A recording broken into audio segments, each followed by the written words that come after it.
It's already the 28th of September, but here we are. Mr. Heineman, you have a introduction you would like to give before we get into the formal part of our agenda?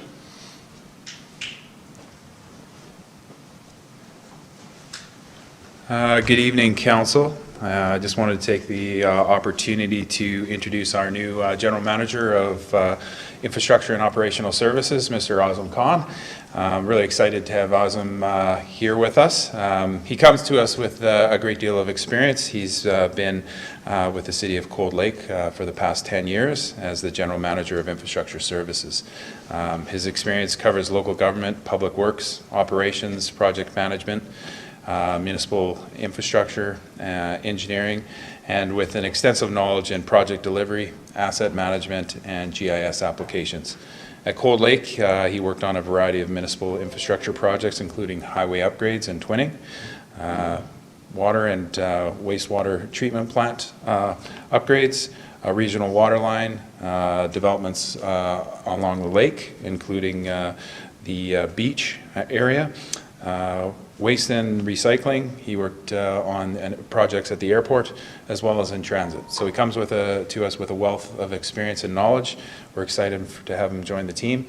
I'd just like to share that Azam is also a professional engineer with a BSc in civil engineering and a master's in geomatics engineering. So he's been with us. This is his 6th day. We're excited to have him with our team and think he'll be a great addition. So, all right. Welcome, Mr. Khan. Am I saying that correctly? Yeah. Yeah. Would you like to say anything? No, I'm really excited, and I was in Calgary before I moved to Cold Lake, so it's kind of back to home. And Calgary is a beautiful place to couldn't resist the offer. And, yeah. All right. Well, welcome to the team. Welcome to Cochrane. Yeah, thank you.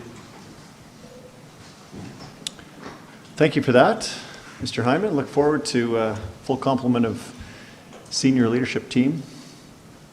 And next on the agenda, obviously, is the agenda. Could I get a motion to adopt? Oh, do we have to move? Good thing we have agenda setting meetings. We are moving 7A, if I recall, to right behind 4A, so that our auditors can give their report. So a motion to adopt the agenda as amended. Councillor Reid? I'll move the adopted agenda as amended. Thank you. All those in favor? That carries. Thank you, Councillor Reid.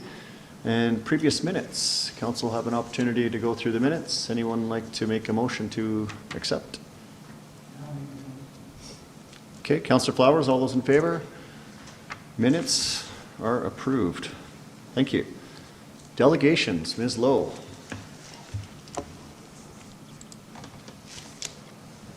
Good evening, Mayor and Council. This evening, Cochrane resident Katrina Kitchen is present to speak to Council regarding the passing of Town of Cochrane Face Coverings Bylaw 2020 and a petition that Ms. Kitchen posted electronically. Administration has reviewed the petition and can confirm that it does not meet the formal requirements of the MGA. Therefore, it does not trigger any legislative responsibilities by the town under the Act. Since the beginning of COVID-19 pandemic, the Town of Cochrane has aligned and modeled our response based on direction and recommendations that have been established by Alberta Health Services and the Chief Medical Officer of Public Health. The debate on face coverings is not unique to Cochrane, and it is one that has unfortunately proven to be very divisive and polarizing in communities across the globe. We will continue to adapt and model our response as recommendations evolve with greater information and understanding of COVID-19 transmission by health authorities. I would now invite Ms. Kitchen to the podium to speak to her submission.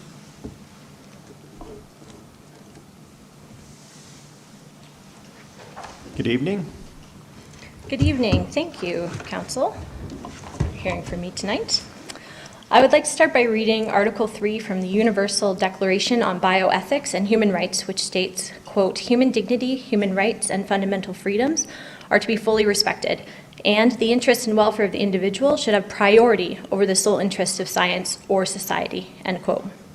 Council claims that Bylaw 2020 uses a thoughtful, measured approach to decide which protocols to implement and when to implement them. Such an approach must have evidence-based research at its core, otherwise it is neither thoughtful or measured. After scouring the Cochrane website, I found no links to medical journal publications presenting accurate evidence-based facts about the efficacy of masks, or video links to well-researched debates between medical doctors or epidemiologists discussing the previous decades of research done on masks and their potential harms. Compelling citizens to wear masks violates our bodily autonomy and our right to informed consent. True, the bylaw would not be enacted unless Cochrane has 10 active cases, but the existence of active cases does not justify removing citizens' rights to bodily autonomy and informed consent. Note that an active case does not necessarily mean illness, it simply signifies a positive test result.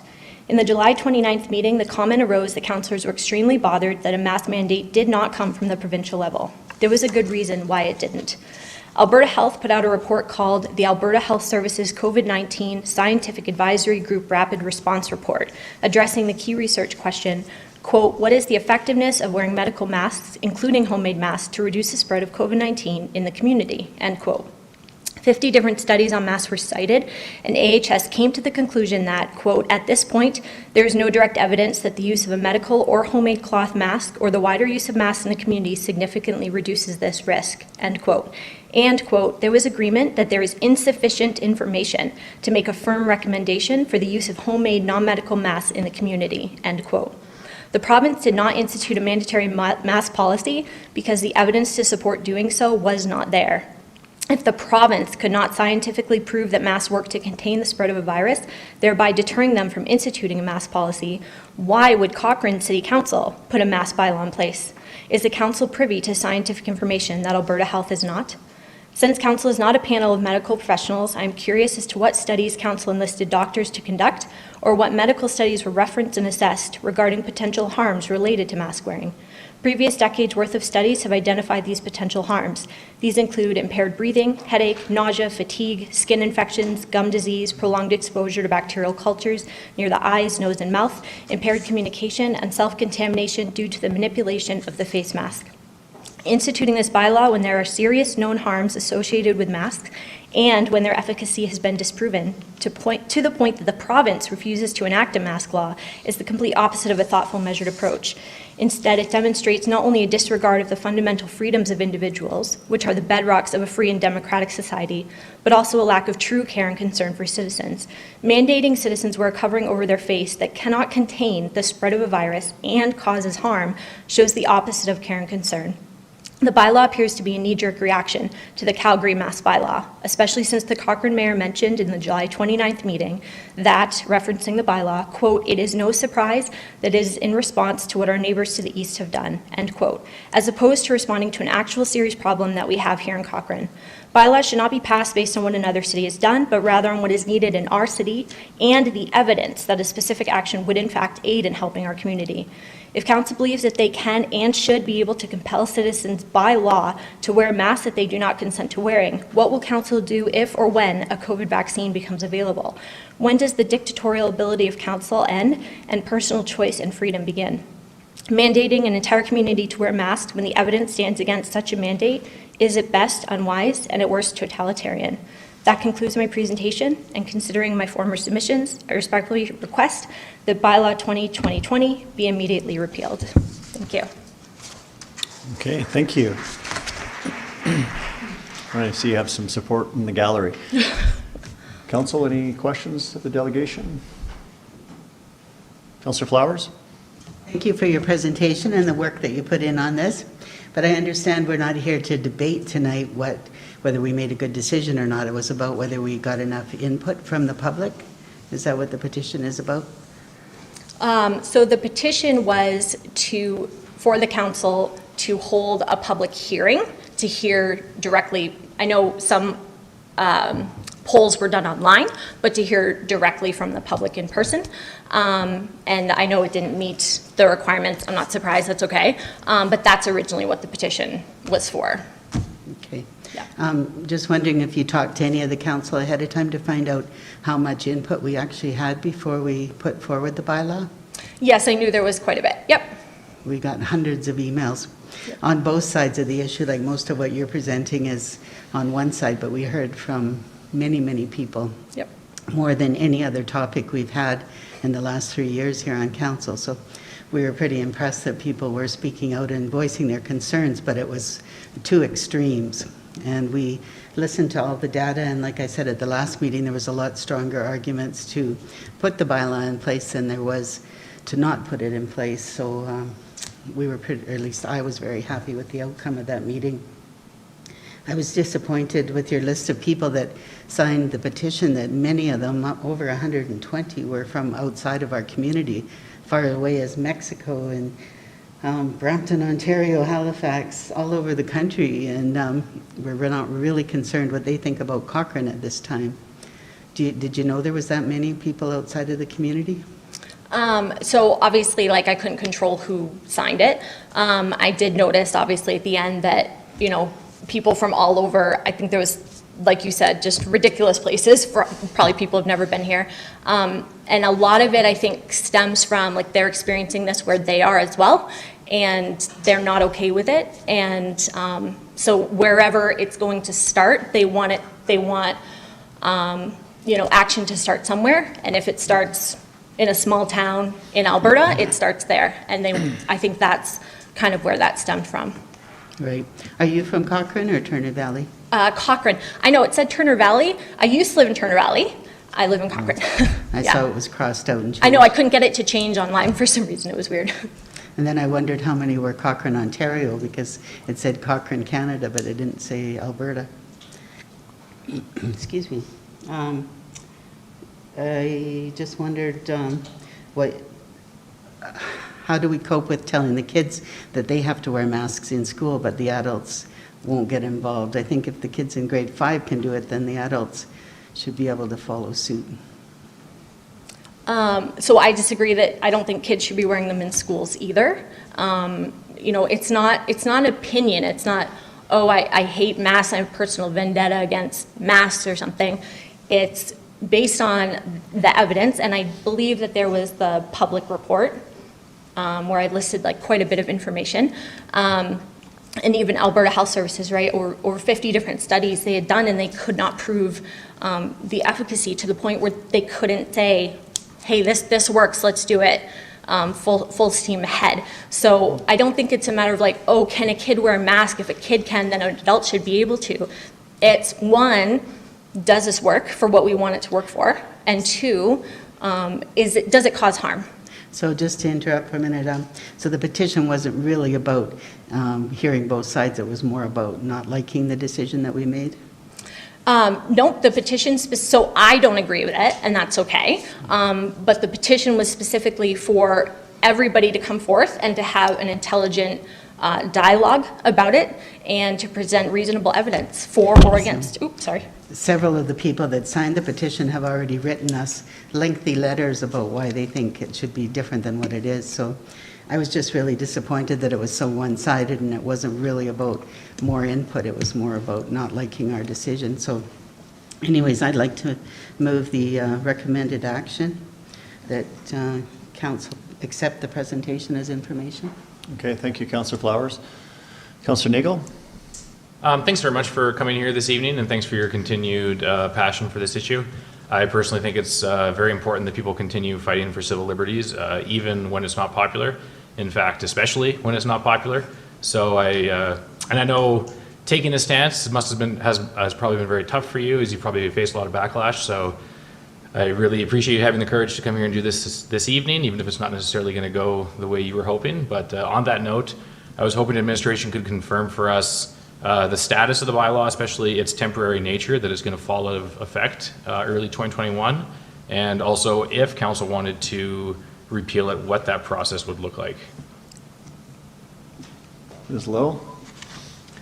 So the bylaw has a provision in it that says that it comes into full force and effect upon the date of third and final reading. So that was the date that you passed that resolution, and will remain in force and effect until February 1st, 2021. The process to request the bylaw to come back for reconsideration would be a vote and a motion brought forward to rescind both second and third reading. Okay. And then I believe that as a matter of procedure, anybody who voted in favor of it is not allowed to move that, correct? To repeal the bylaw? Anyone who voted against the bylaw being adopted Right, sorry. would not be bringing forward that motion. So that would exclude myself and Councillor Wilson, so we're not allowed to advance that? Okay. That's correct. Thank you for clarifying. And thanks again. Thank you, Councillor Nagel. Thanks for clarifying that too. I think that's important to be out there. Councillor Wilson? Thank you. I don't have any questions for you, Ms. Kitchen, but same as Councillor Nagel just said, it takes a lot of initiative and guts to stand up here and do a presentation, and we appreciate having you here. We're a community that when we make a decision, we all live in it and with it, so we appreciate either way somebody coming with the thoughtful presentation that you just did to speak to us about your concern for our community. Thank you very much. I just had one question for administration. This petition did not meet formal requirements of the MGA, I heard. Is there specific criteria that was missed? Or I was just wondering why that was. Ms. Knight? There is a criteria within the MGA that says 10% of the overall population would need to sign the petition, and they would need to be, there would need to be an actual signature. The province did not provide any provisions during COVID that would have allowed electronic signature, and it also has to be witnessed by someone who also resides within the community for those signatures to be valid. But outside of the electronic nature, it was 1% of the population that was captured once you removed all of the out of town and out of province signatures that were on the petition itself. Okay, thank you. Just on a personal note, I also wanted to say that if we were to look down the signature list, I was one of the signers of this petition, sharing with Mrs. Kitchen's thoughts. I thought that we missed the mark on the process here. I did want to clarify, however, though, that my signature wasn't a sour grapes on the outcome of the vote. I know that everybody sitting around this table has lost 50 or 100 votes by now, so we're used to losing votes, and that's not the reason for my signing of it. I simply thought we missed the mark on the process. I've done some more research on it, and I don't think anything we did was wrong, illegal. We didn't have to hold a public hearing on this. And especially during this time where social distancing requirements make it so difficult to have it happen, I understand that's what the biggest holdup was. As I said in the meeting when we did it, I thought passing a bylaw in one special meeting on one evening didn't allow for the public to really weigh in. So I appreciate the delegation showing up today, that we're talking about it again, and apologize to anyone around the table if it seemed that I lacked confidence in our local administration or council team, which I can attest that everybody around this table cares a lot for this community and works really hard to do the best they can. So my apologies to council if it seemed a lack of confidence. I just thought we missed the mark in the process, and still believe we did on this one. Thanks. Okay, thank you for that, Councillor Wilson. Councillor Federico? Thank you for coming forward. I agree. You know what? I appreciate the fact that you came forward to council to tell us your concerns. I too, as just a member of the community, I mean, it's a polarizing topic, and whether or not I am one way personally or another way as a councillor, I would ask that you kind of see things from our side, though, as an overall council. When it comes to decisions making, I have to remove myself from my personal decisions. At least I believe I do. And you know, you made lots of reference to AHS and the fact that they haven't mandated anything, but in reality, none of us have ever faced anything like this. Doctors, top politicians, leaders around the world, nobody really understands 100% what we're actually dealing with. And the evidence is from one side of the spectrum to the absolute other side of the spectrum. And I think that the only thing that I can say is that I think that we landed in the best possible situation that we could. Because to be quite honest, if somebody had passed away in our community and it came back to the fact that we didn't do our due diligence to protect our community overall, that would be much harder and much more difficult, in my opinion, than allowing people to just choose freely. I absolutely agree. It is something that I've struggled with. I agree with Councillor Wilson. We've received multiple emails. I ran my own survey, as I know many of my other colleagues did as well, had well over 1,000 respondents, and it's 50-50 divide almost. Like there's no other way to look at it. And And while I do appreciate you bringing forth the information, and I know that there are people that are very strong in each corner, I think that overall, I think we landed at the best possible place that we could. It has not been mandated, and so therefore, to me, there is really no huge discussion right now because it's not being enforced. We're not forcing anybody to do anything. So that is kind of my personal opinion on it, but I do appreciate you coming forward. I know it takes a lot of guts to speak out, so thank you. May I ask you a follow-up question? Is that all right? Yeah, go ahead. Okay. So you mentioned how you would feel awful if, you know, someone died and you hadn't voted for it. I know you mentioned that kind of, I think, in the meeting as well. So going with that logic, you know, if we think even like smoking, right? If we take that and secondhand smoke and how many people that kills. So that kills, I think it's over 100 Canadians each day. So smoking's still legal in Cochrane. People are still doing it. The other day I had to fight my way through people that were smoking right in front of the laundromat, and they weren't like 50 meters away. And we know, right, you can look all over, even the Alberta Health web pages have all this information about smoking and how awful it is, and there's no safe amounts of it that are okay. So if it's that's clearly causing death, that's clearly causing cardiovascular issues. If you want to talk about overwhelming the healthcare system, that's something that would clearly fall in that category. So something that in Cochrane we've had no deaths, no hospitalizations from, and yet something else, and it's still legal. What if someone came to you, right, and they're like, hey, my daughter died from secondhand smoke from her boyfriend, why is this still legal, right? Would you feel that same way? Like, I'm just wondering where that ends. Like, I keep hitting this, I'm really sorry. Where that ends, right? And that kind of logic. Well, I guess it would be no different than, you know, drinking and driving. I mean, Cochrane Council isn't going to be out there enforcing people to not drink and drive, right? There are people that drink and drive all the time, but it is law that you're not supposed to drink and drive. People smoking outside of buildings, they're not supposed to be smoking outside of buildings, right? But again, that becomes an enforcement issue. Would we ask you to wear a mask? Yep, but am I going to stand outside your house and force you to put the mask on? No. Right? So it comes back to the same thing, right? Things can be law, but it is up to each individual, in my personal opinion, to make sure that they're following the law that's put in front of them, right? So I wouldn't condone anybody smoking outside of a doorway. I would ask them to move. I would ask that business owner. I would report it to bylaw if it was a big concern. But in the end, like, it's no different than wearing a seatbelt. It's no different than drunk driving. It's all kind of the same thing. And sometimes there are rules that are enforced on us that we don't necessarily like, but they are for the greater good of the community overall. And that is really, I think, where council landed. And none of us, I don't think, are sitting back here thinking that we don't see the other side. All of us see the other side to the bylaw. But again, it comes back to protecting the community overall, and that is why I personally voted in favor of it. So while I appreciate the information coming forward, it's not going to necessarily change my opinion on what I think is best for our community overall. Even if that's a hard vote on my end, and I'm sure I'll get lots of emails saying that I shouldn't think that way, but that is truly my opinion. Thank you. Okay. I'd just like to follow up, I guess, and just thank you, Ms. Kitchen, for coming forward. As many of my colleagues have said, this has not been an easy road for you, I can imagine. But I do appreciate that you're sharing your perspective with us tonight. And that, you know, putting yourself out there, as I said, is not easy, but we do appreciate that. So, and obviously, as many have touched on throughout this, and right from the beginning, all the emails for and against, this is a very hot topic and garnered a lot of interest and passion in our community.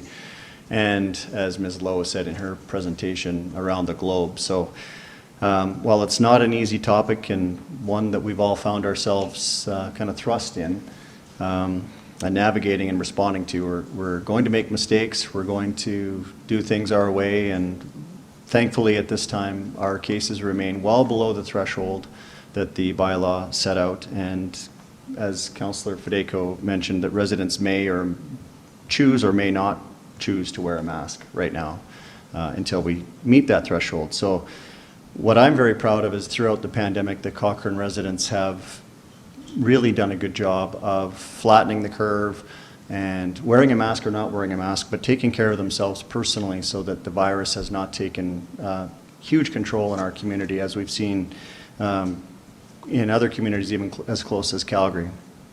As you mentioned, the bylaw was adopted to ensure that if needed, as a result of sudden surge in cases, that we had a bylaw in place that would help our community flatten the curve and continue to be aligned with the provincial guidelines and recommendations. So that was the at-watch set. So, and as Councillor Wilson pointed out, Bylaw 2020 was presented, voted upon, and adopted in accordance with the Municipal Government Act and that the Town of Cochrane Procedural Bylaw 2019. And I had to look those up. So I believe it is our responsibility as a community to ensure the safety of the most vulnerable. And this bylaw represents Council's commitment to continue to use every tool we can to ensure public safety, to protect those residents and keep our economy open. So that's one thing that none of us have mentioned tonight is that for me, that was a reason why I based my decision making on that, was ensuring our economy can remain open, because we cannot afford to step backwards as we're seeing out east in Ontario.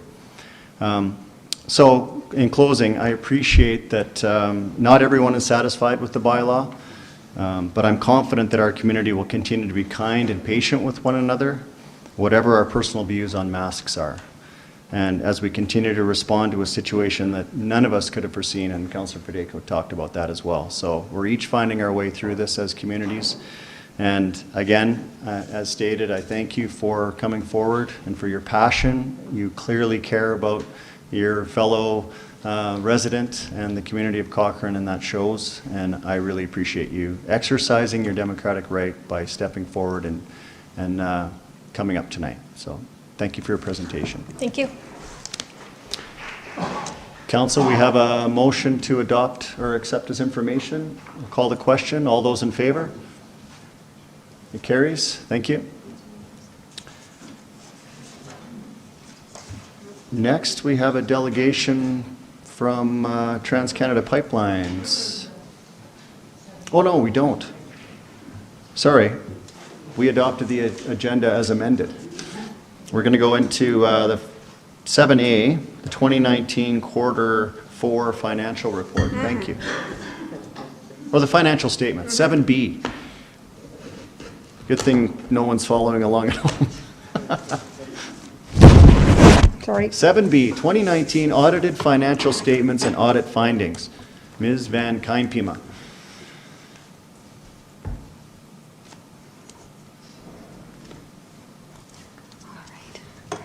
Good evening, Mayor Janung, members of council.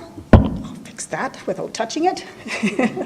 I'm before you this evening to present the 2019 audited financial statements. We're going to do a little bit of a tag team going on here. I'm going to start out with having you hear from our auditor. Mr. Sean Pilling is here this evening to present to you his audit findings as well as his audit opinion. And then I'll take back over and I'll give you some information about the actual audited financial statements. So without further ado, I'm going to ask Mr. Pilling to come on up.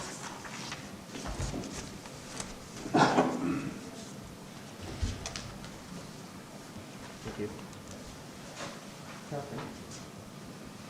We have a report up there. Another word.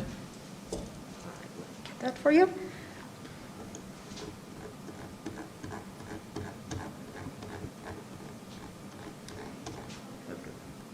So if you want to scroll down, and then I will, yep, there you go. Thank you.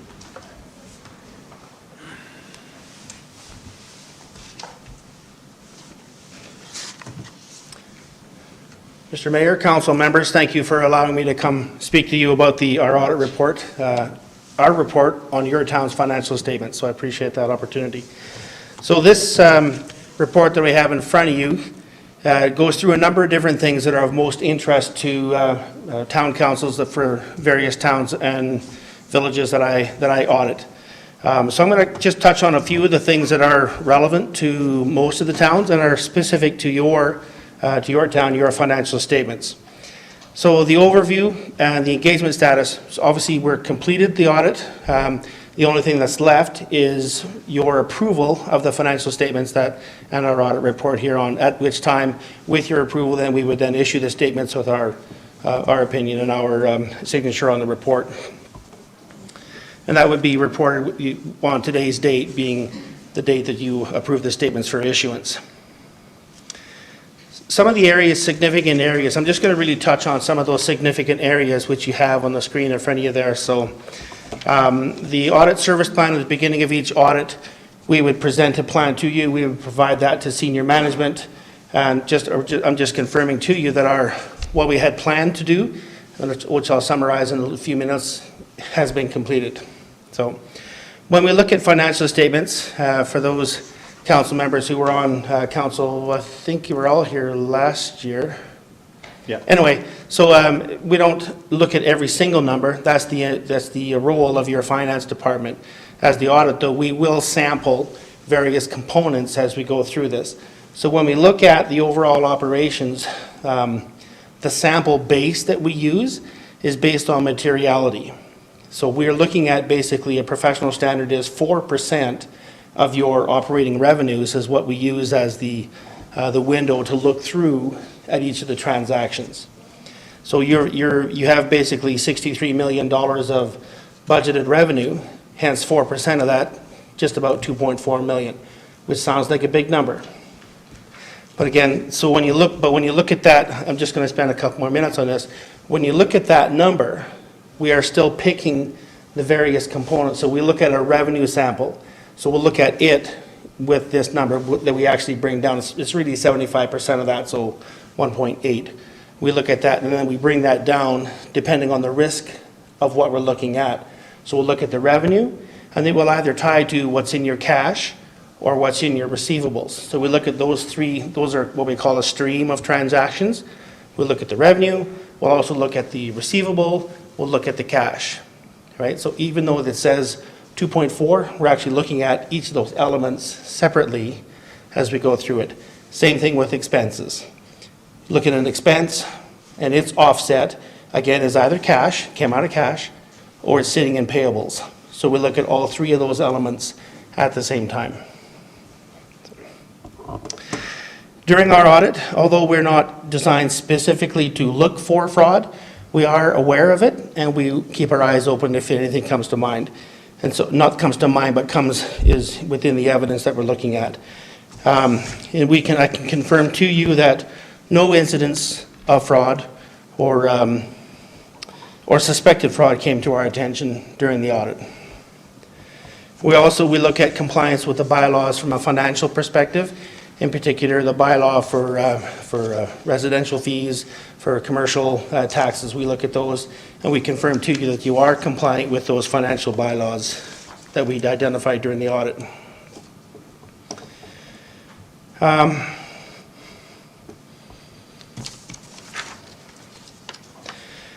So these are areas that I have no intention of reading them to you, but they're kind of just identifying so the accounting policies that you're using are consistent one year to the next. Your financial statement disclosures, we believe, are concise and they're clear, and they're also consistent with the underlying information and consistent from year to year. We also look at your internal controls from a financial perspective, and the controls are basically for transactions that come in. Are they authorized? Are they compliant with the bylaws?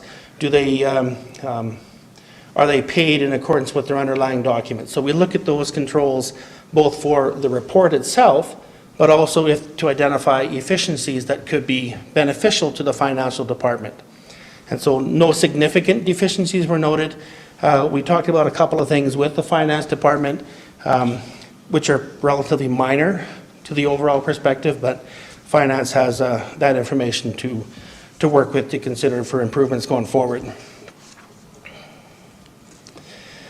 So this next section deals with significant risk areas. So recall I mentioned about our audit plan.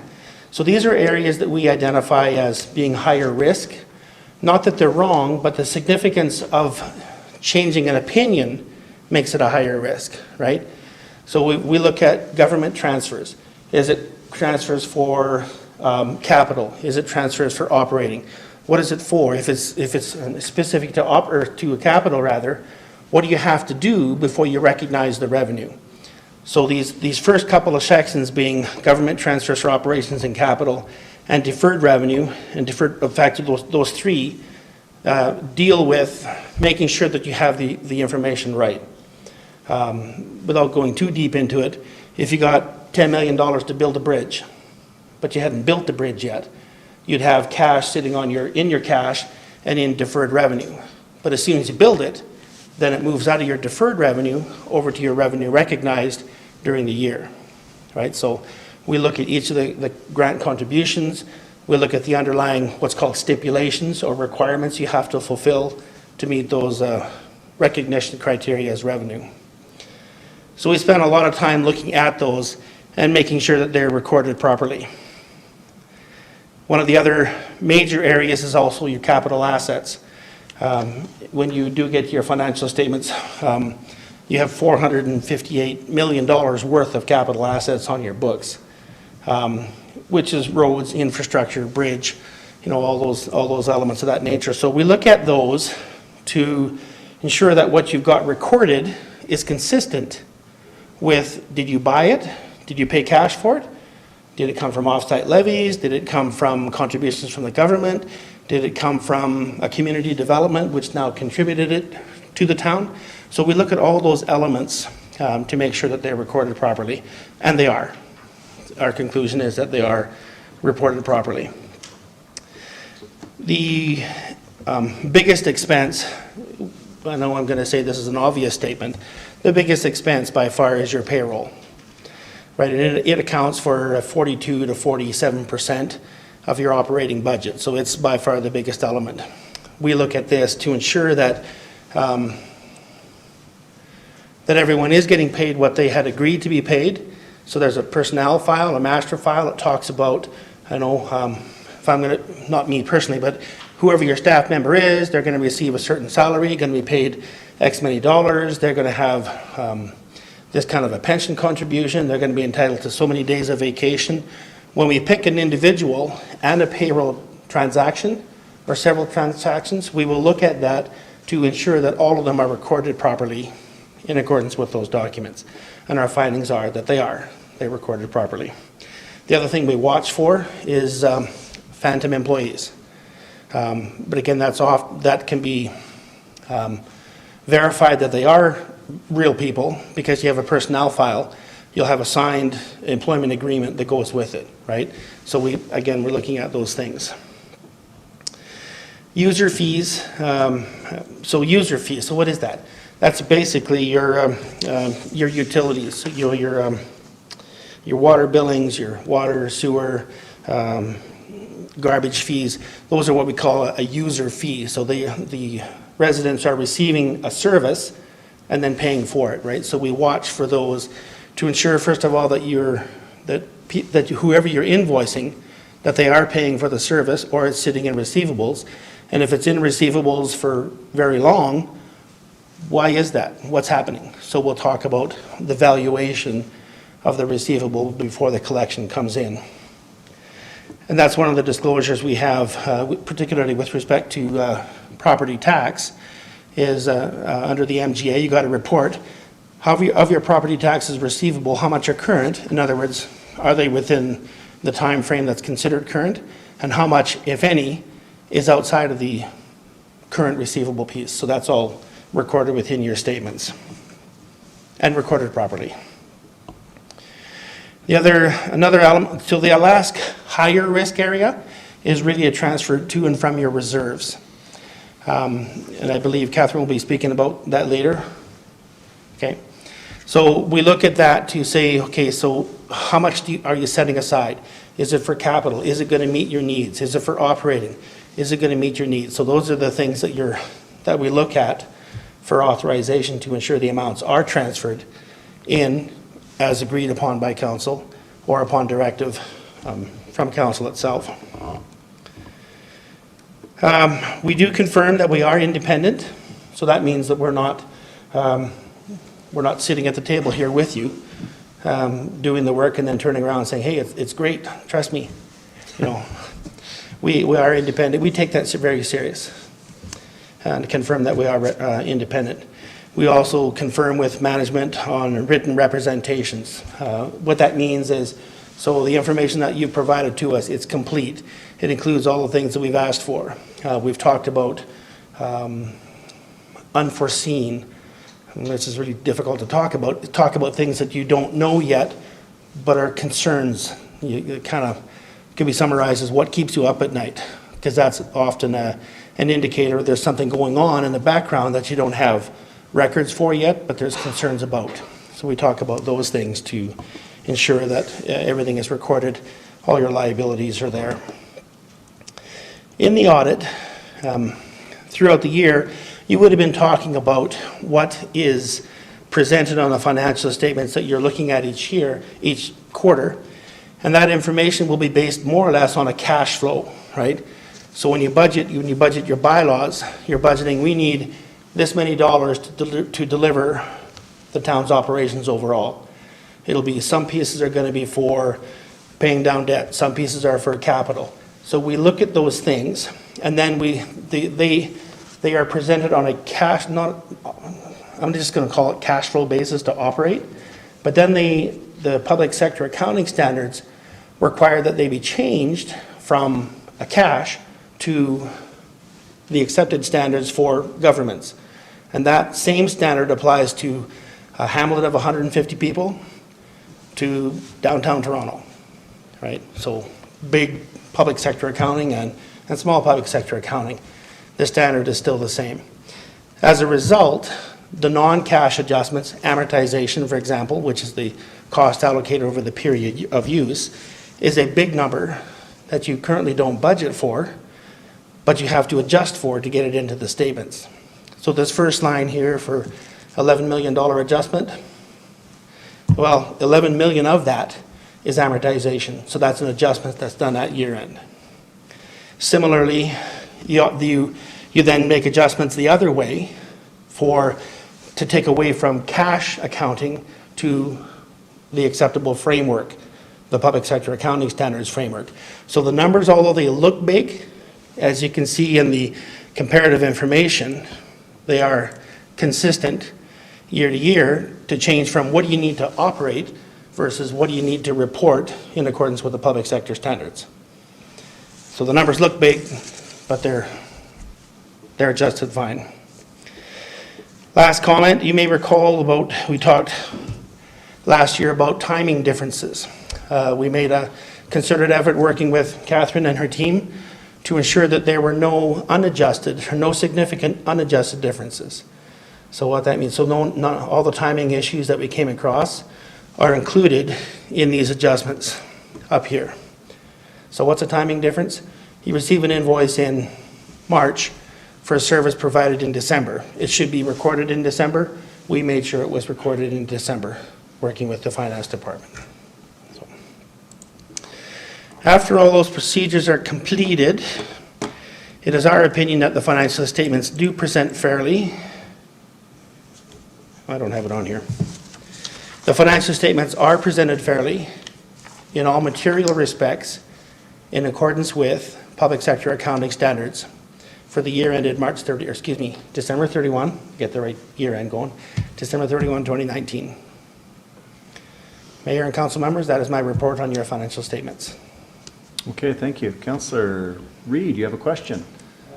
I'll move option 1, that council receive the presentation relative to the 2019 audit results and approve the 2019 audited financial statements of the town of Cochrane as submitted. I did have a question though. Is it appropriate auditing procedures to identify capital leases such as you identified on page 17? I don't recall seeing that before. It is appropriate to identify capital leases. 17 is down in the document? Yeah, it's about the protective services building. It's the fire hall. Yeah. Okay. So yes, so a capital lease is if the lessor, if the town is going to use basically the full value of the asset, you set up the asset and the corresponding obligation.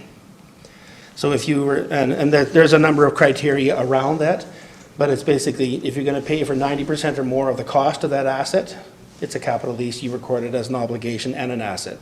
Or if you're going to use it for more than 75% of its useful life, you also record both sides of it. Okay. And There's a a couple other supplement- standards, but that's the essence of it. Okay, and a supplemental question, is there somewhere in the documentation that it identifies all of the town's assets? Not in these financial statements. They are there by grouping, which would be on schedule, can I flip through here?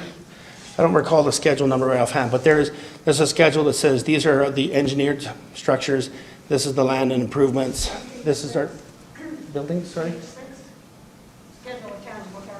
Schedule 6.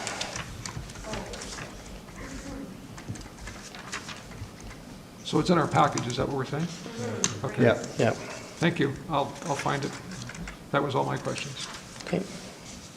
Yeah, page 6, Councillor Reid. Any other questions? No? Okay, thank you. Thank you for your time. Ms. Van Kuympema, you're following up with a, yeah. I think it's all part of one presentation, and then we'll vote at the end.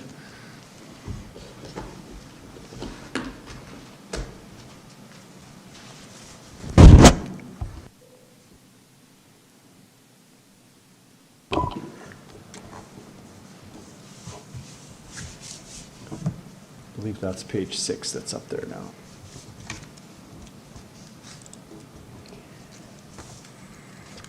It's gone.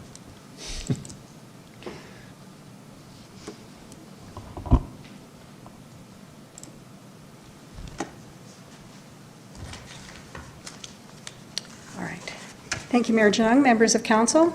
I'm going to pick up where Mr. Prilling left off and give you a little bit more information about the audited statements before you decide whether or not you want to adopt them. So I've introduced him. Now we'll move into the financial statements.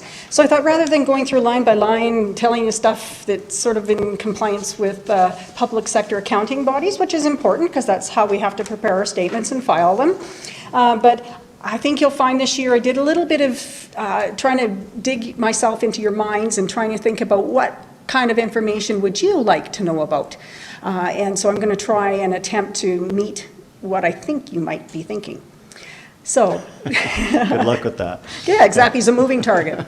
So to start with, the first statement is the consolidated statement of financial position. And the first thing to maybe explain to you is consolidated means it's not just the town.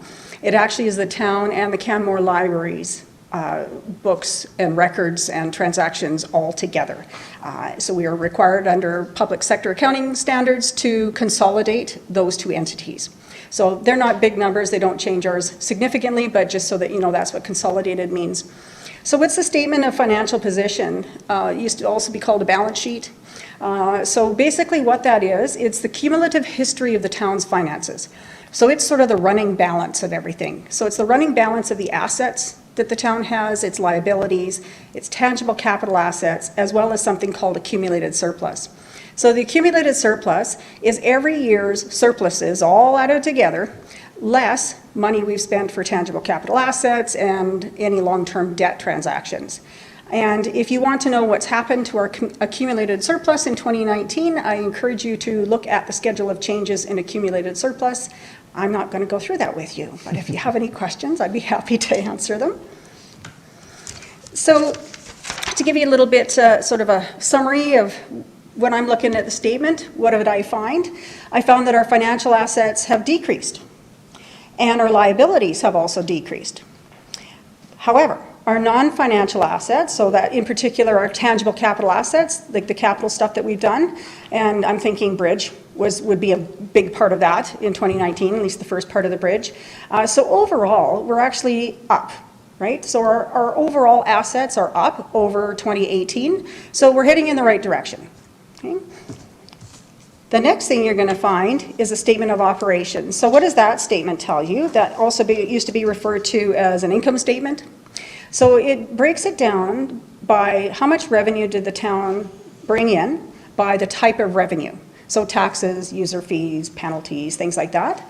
And then it has broken down the expenses by the type of expense that we've incurred. And then it's come up with a number that's either an excess, or in this case, it shows that we had a deficiency at that point. But then there's other revenues and expenses. And so this is another statement that is affected by the accounting standards requirements. So when we're putting together our budgets, we're working towards figuring out how much tax revenue we need. So we're looking at it, as Mr. Pilling had said, from sort of a cash basis. How much cash do we need?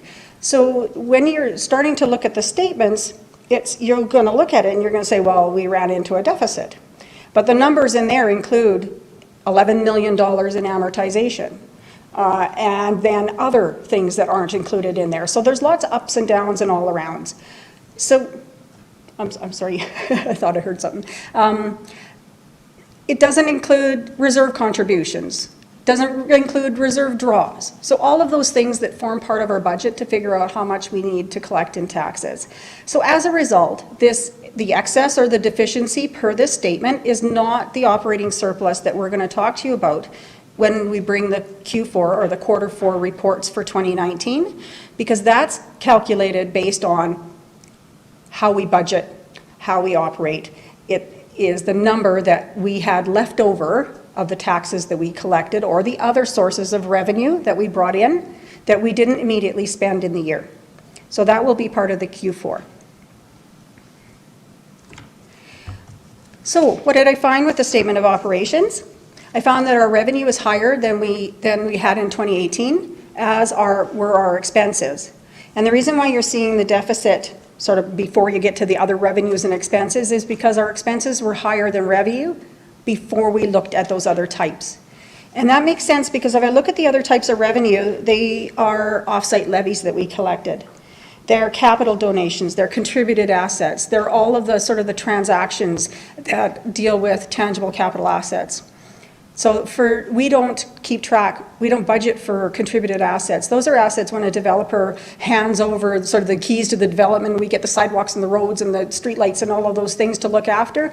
We assign a value to that, and according to accounting standards, we have to include that as an income, and we don't normally record that. So then the next statement is a statement of changes in net financial assets. So basically what it is it's showing you information on how our tangible capital assets have changed during the year. Then the next statement is a statement of cash flows. And this, when I first was learning accounting, we focused on the sort of the balance sheet and the income statement. And then, as you'd gotten a few courses under your belt, then they introduced the cash flow and everybody started running for the hills because it was hard to understand.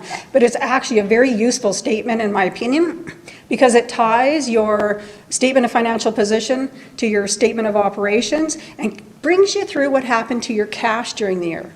How much cash did you bring in? What was it from? What did you spend your cash on during the year? So it takes your opening cash balance and investments and takes you to the ending balance. So it gives you a really good idea about what money came in, where did it come from, and where did it go. So it's actually quite a useful statement. And then, I'm not going to go into detail on that. If anyone has any questions on what we spent the cash on or where it came from, I'm happy to answer that. And then for the balance of the document, it's supporting schedules and notes. And we did refer to the schedule that sort of breaks down tangible capital assets by category. How much did we spend on each category for additions? How much was our depreciation or amortization during the year? Did we sell any? So that gives you details of that. So the rest of the bulk of the documents are different schedules, giving you information in more detail, breaking it down in different ways, as well as the notes provide you more information or more detail on specific things, including the significant accounting policies and processes that we use. So here's what I alluded to. So that, it's really great information, the financial statements and all the supporting notes and documents and schedules. But the thing I think you're thinking about is probably, how do you stack up? How do you stack up against some comparative municipalities? How is Cochrane actually doing? And I don't know if it's easy to tease that information out of these financial statements in isolation. So what I decided to do this year is to use the open data that's available on Municipal Affairs website and to prepare some analysis of that data and compare Cochrane to some different municipalities. So now I've built it up, it better be good, right? Okay, so what did I do? So I graphed the financial ratios, a series of them, over the last 5 years. for Cochrane. So in these charts, you're going to see line graphs, and the blue line will be Cochrane. Then I took the average of all Alberta towns. So it didn't matter what size they were, all Alberta towns, they're the orange line. Then what I did is I took the average of comparable Alberta towns. So what's a comparable Alberta town? Well, normally you'd sort of have a variance of not more than 25%, but because Cochrane is actually a small city, but we're classified as a town, it became a little bit difficult to find comparator towns when I had such a short spread. So I actually bumped it to a 40%. So I looked at the 2018 population, because that's the last year that I had data for everybody. And I took what is the population for towns that are 40% below Cochrane's and what are 40% above Cochrane's. So that spread went from 16,700 and change, taking us to just over 39,000. So that was sort of the spread of places, and that netted me 3 whole towns. So, and then in 2019, one of them became a city. So, and then the last one that I compared to was I did the same thing, but instead of limiting it just to towns, I did all municipalities in Alberta that had a population 40% below and 40% above Cochrane, and that netted me quite a bit more. I think I got about 10 different municipalities, and that would be the red line. So we're going to do some sleuthing using our ratio analysis. So we have some things called sustainability indicators. So those are ratios that we calculate to figure out, does the town have the financial resources it needs to sustain itself over time? And there are 4 different ratios that I looked at. So the first one that I looked at was assets to liabilities. So what this tells us is the extent that the government finances their operations by issuing debt. So a ratio of greater than 1 indicates that they do have sufficient accumulated surplus and assets that are greater than debt, so that's good.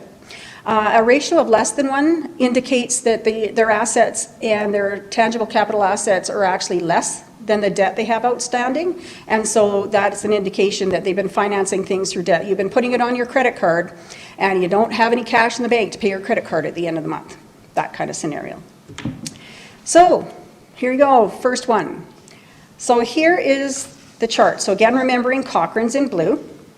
So looking at this, if the sort of the cutoff is 1, you can see very clearly that all the municipalities are not financing operations by debt, which is kind of logical because we're not allowed to take debt for operations. However, we are allowed to have operating lines of credit, things like that. So we can't take long-term debt to finance operations, but obviously every municipality is doing pretty good. In 2017, Cochrane added more assets than debt, quite exponentially more than the comparator municipalities. The town almost doubled its assets to liabilities ratio over a 3-year period, while comparable municipalities decreased slightly over the same period of time. So what that tells me is Cochrane has relied less on debt than it was before. And that makes sense, and you'll see that in later ratios, and I'll talk to you about what sort of is driving that. So the next one that I looked at was financial assets to liabilities, not liabilities. It just, the font makes it look like the I's are L's. So those were all assets, the last ratio. So it included our tangible capital assets. But I don't know about you, but I'm not sure how hot the market is for used sidewalks and roads. So those really aren't available to sell to generate cash to pay our liabilities. So it makes more sense to use financial assets. That's sort of the cash that's more readily available to pay your liabilities, which is more likely the asset you're going to use to meet your debt obligations. So a ratio of less than 1 indicates that future revenue will be needed to pay for past transactions. So it means that you're actually going to need to borrow from the future to pay for the past. A ratio of less than 1 indicates that you have the financial resources and assets to finance your future operations. So you're not stuck paying for the past. You do have money available to help you do the things you want to do in the future.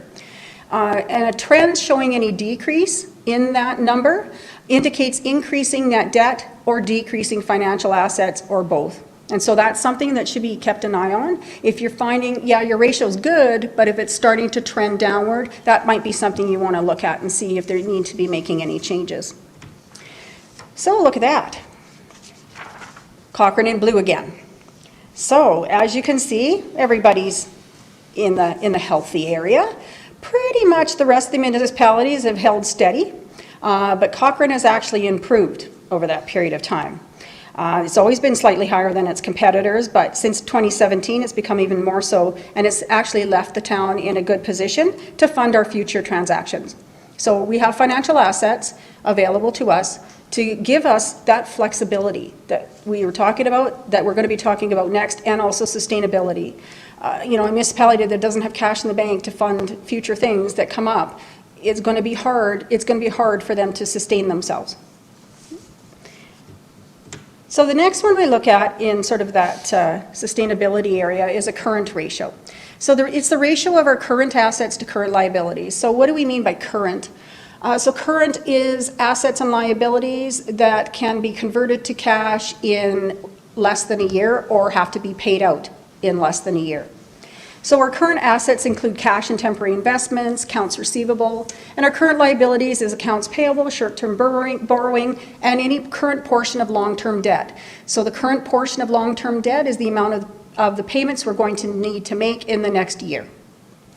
So it indicates the ability to meet our short-term obligations, and a ratio of greater than 1 indicates that we can, ratio of less indicates that we can't, and that we're actually going to have to sell some of our non-cash assets in order to meet our liability. So look at that, we're doing pretty good again. So again, Cochrane's in blue, and you can see that, average of all towns, doing pretty good, pretty close. They were actually higher than us, but their line's pretty steady. Cochrane is well above 1, so we have no concerns in this area. And the trend is showing that actually Cochrane increased its current assets faster than its current liabilities. That's that rising line. Or it's reducing its current liabilities in 2018, and the opposite is true in 2019. So in 2019, you can see it starting to go down. That's because we had such a rise in 2018. And again, a lot of that comes from we were paying off current portions of debt. We had large debt payments that and that was for the pool. We borrowed money for the pool for a very short period of time, and we had big payments, and then those payments have ended. So that's affecting this line that you're seeing here, but Cochrane's still in really good shape. So operating expenses to taxable assessment.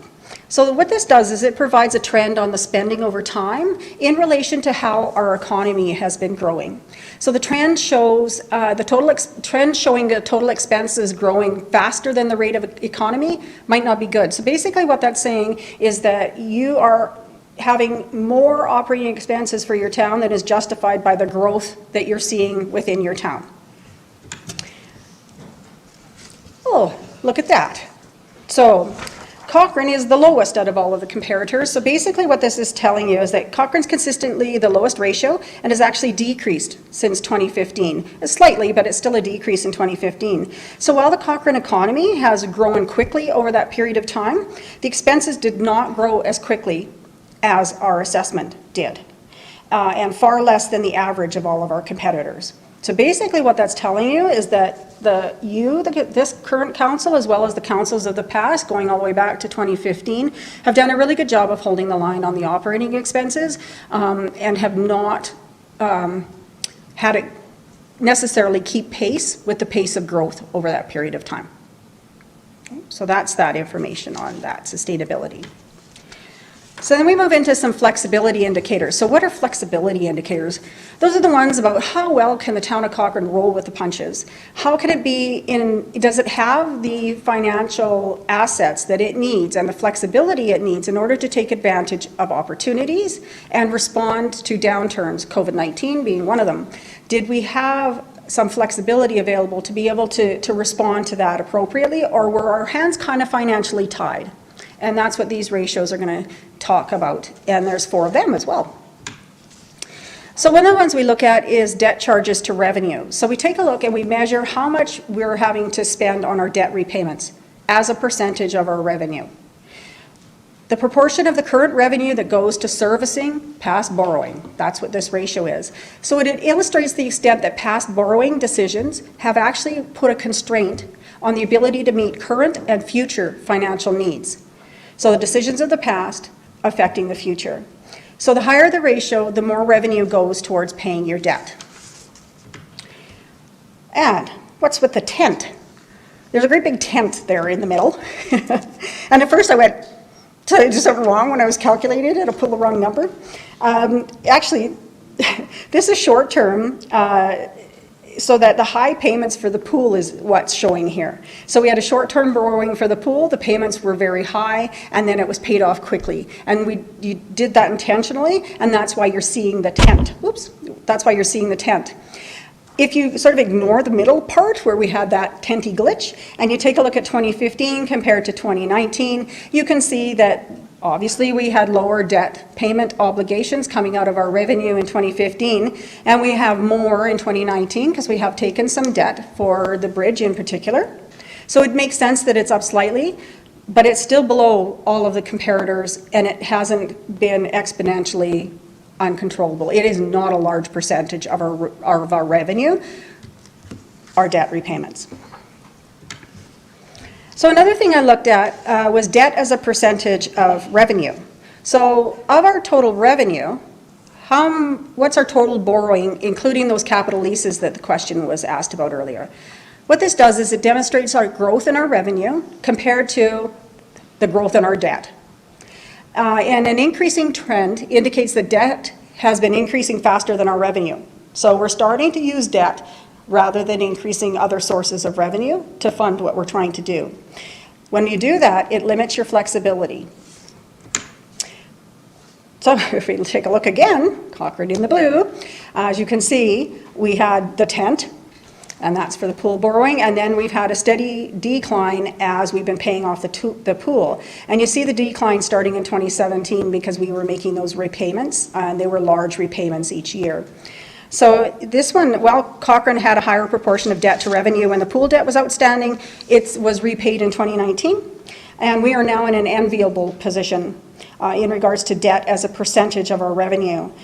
This provides us with great flexibility in both debt and revenue room, capacity to undertake our future opportunities. So that's good news story again. The other one I looked at was something called net book value to the cost of our tangible capital assets. And basically what this does is it tells you how old your assets are. Because if you have a higher book value, so the book value is the original cost of the asset, less the depreciation that's been taken to that point, gives you your net book value. So if you have a large amount of depreciation, that means you have a very lower net book value when you compare that to the cost. That's an indication that you have relatively older assets and you're going to have to start replacing them. So you're going to need to start planning to have money available for those.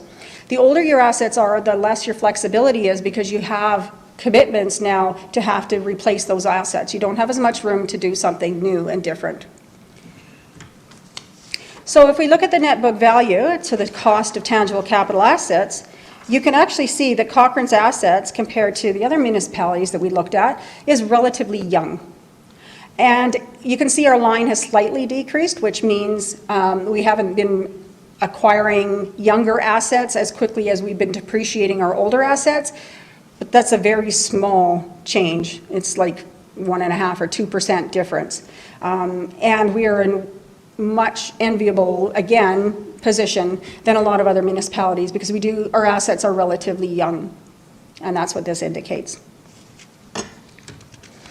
So another thing I looked at was our own source revenue, so basically not grant revenue, and comparing that to our taxable assessment. So the change in the size of the assessment or the rate of growth in relation to our non-grant revenue can affect our flexibility. So we're starting to see this as growth is slowing. It's impacting what the town is able to do if we don't increase taxes or other sources of revenue. And that's shown by the results here. So as you can see, we're quite a bit higher in 2015, and we've had a decrease down through 16, 17, a little up in 18, but then down again in 19. So we've dropped about 1% over that period of time.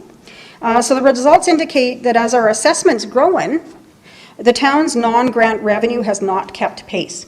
Since 2015, it's fallen, thus impacting the town's flexibility now that growth has slowed. The town has been relying on growth to this point to support its services, so we haven't been increasing our non-grant sources of revenue at the same rate that we've been experiencing growth. And that is now going to impact, as we've talked before, as we work through the 2021 through 2023 budgets, where we're not experiencing the same level and speed of growth that we've seen before. So the next one I looked at was some vulnerability indicators, and there's only one, really, and what makes us vulnerable? It's how reliant are we on government grants? So it's the proportion of our total revenues that come from grants, and it shows how vulnerable we are. So it's no different than a business that only has 1 or 2 customers. Should one of those customers change who they're going to, or they go out of business, it can actually take down that business that it's relying on that source of income. So it's no different with municipalities. If we're heavily reliant on grants, then if something happens where a level of government changes their mind about how much grant revenue they're going to give to municipalities, if we're very reliant on that as our source of revenue, then we are more vulnerable. So we're about middle of the pack when it comes to that. So the results indicate, wrong page. As there's only 3 comparable towns in the green line, a change in for one municipality has a big change for the graph. The other bit of a challenge with this, and Mr. Pilling referred to this before when he was talking about deferred revenue. So we only recognize as revenue the grants are needed for the amount spent in the year. If we didn't spend the grant money in the year, it doesn't become revenue, it gets pushed off into deferred revenue, and then we'll bring it in the next year.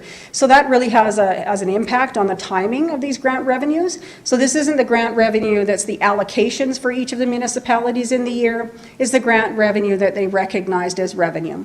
So this has a significant impact on the ups and downs that you're seeing in this chart. But basically, what this is saying, if I'm looking at 2015 through to 2019, we're pretty much at just over 15% of our revenue comes from grants, and so I don't feel that we're overly vulnerable because of that. So then there's some other indicators that I looked to. I looked at reserves compared to accumulated surplus. I looked at accumulated surplus available for us to use for the future. And then looking at our tax base ratio, which is residential versus non-residential split. And then I looked at our population changes. So reserves to accumulated surplus, it's what proportion of that accumulated surplus, so the history of all our pluses and minuses, that is tied up or that council has restricted in the form of reserves as well as developer levies that we've collected. So they've already been earmarked for a certain purpose. So it shows the change in reserves, and it compares that to the total of that accumulated surplus. So if you're seeing a decrease, it shows that you're pulling more out of your reserves than you're putting in each year. And as decreases continue, there's less and less funds available to fund the projects that you'd like to do in the future. So this gives you an indication about the trend that we're seeing in our piggy banks. So here's the trend that we're seeing in our piggy banks. So while we're still higher than comparable municipalities, which is a good thing, we are decreasing. And quite a bit, relatively speaking, but this is in line with what we've been saying with the 10-year financial strategy, which was we projected out in 10 years that our reserve balances would be low in order to do a lot of the things that we would like to do. So while Calgren's reserves make up a significantly larger portion of its total accumulated surplus, the proportion is decreasing. So this indicates that more money is being spent on capital projects than is being contributed back into the reserves in the year. So we actually have a net draw each year. And although we've started to turn the corner with the infrastructure gap, and that's why you see the uptick in 2019, because we started contributing to the infrastructure gap reserve, it's not a huge uptick, and that makes sense because we were going to slowly increase that contribution for our infrastructure gap reserve. And then, how much of our accumulated surplus is available for future use? It's the extent that it hasn't been invested in tangible capital assets. So how much is left over when we take out the tangible capital assets that are in there? It consists of our unrestricted surplus plus our reserves. And it shows the trends in our spending versus saving. It only shows the total surplus, and it actually doesn't factor in the size of municipality. So it's just a dollar amount, and it doesn't say, like, it doesn't make sense for the MD of Bighorn, who has 1,300 people, to have the same dollar amount of reserves as the town of Cochrane does at 30,000 people. So that's one limitation to this ratio. So as you can see on the left-hand side, it's an absolute dollar figure, so those are millions of dollars. So looking at Cochrane, we actually have accumulated surplus available for future use. It's consistently higher than we have to comparator municipalities, and however, we can see it has gone down. So that's consistent with the previous ratio as well. So then I took a look at the tax base ratio. So what is that? That's that residential, non-residential split. So looking at that and looking at our comparator, so if we compare ourselves to other towns, pretty consistent with those other towns. If we're looking at the average of all towns across Alberta and across comparable municipalities, so remembering population 40% below and 40% above regardless of the type of municipality, we actually have a larger proportion of our tax base. We're gathering more of our taxes from our residential taxpayers than our non-residential taxpayers, so the split, right? So Cochrane's split is quite a bit higher going to residentials than comparable municipalities. And that, again, that's consistent with the conversations we've been having when we've been setting our tax rates each year. And then the last one I looked at was population changes. And this is something I thought would be kind of interesting because we've had such a change in our population. How are we stacking up against the rest of the province?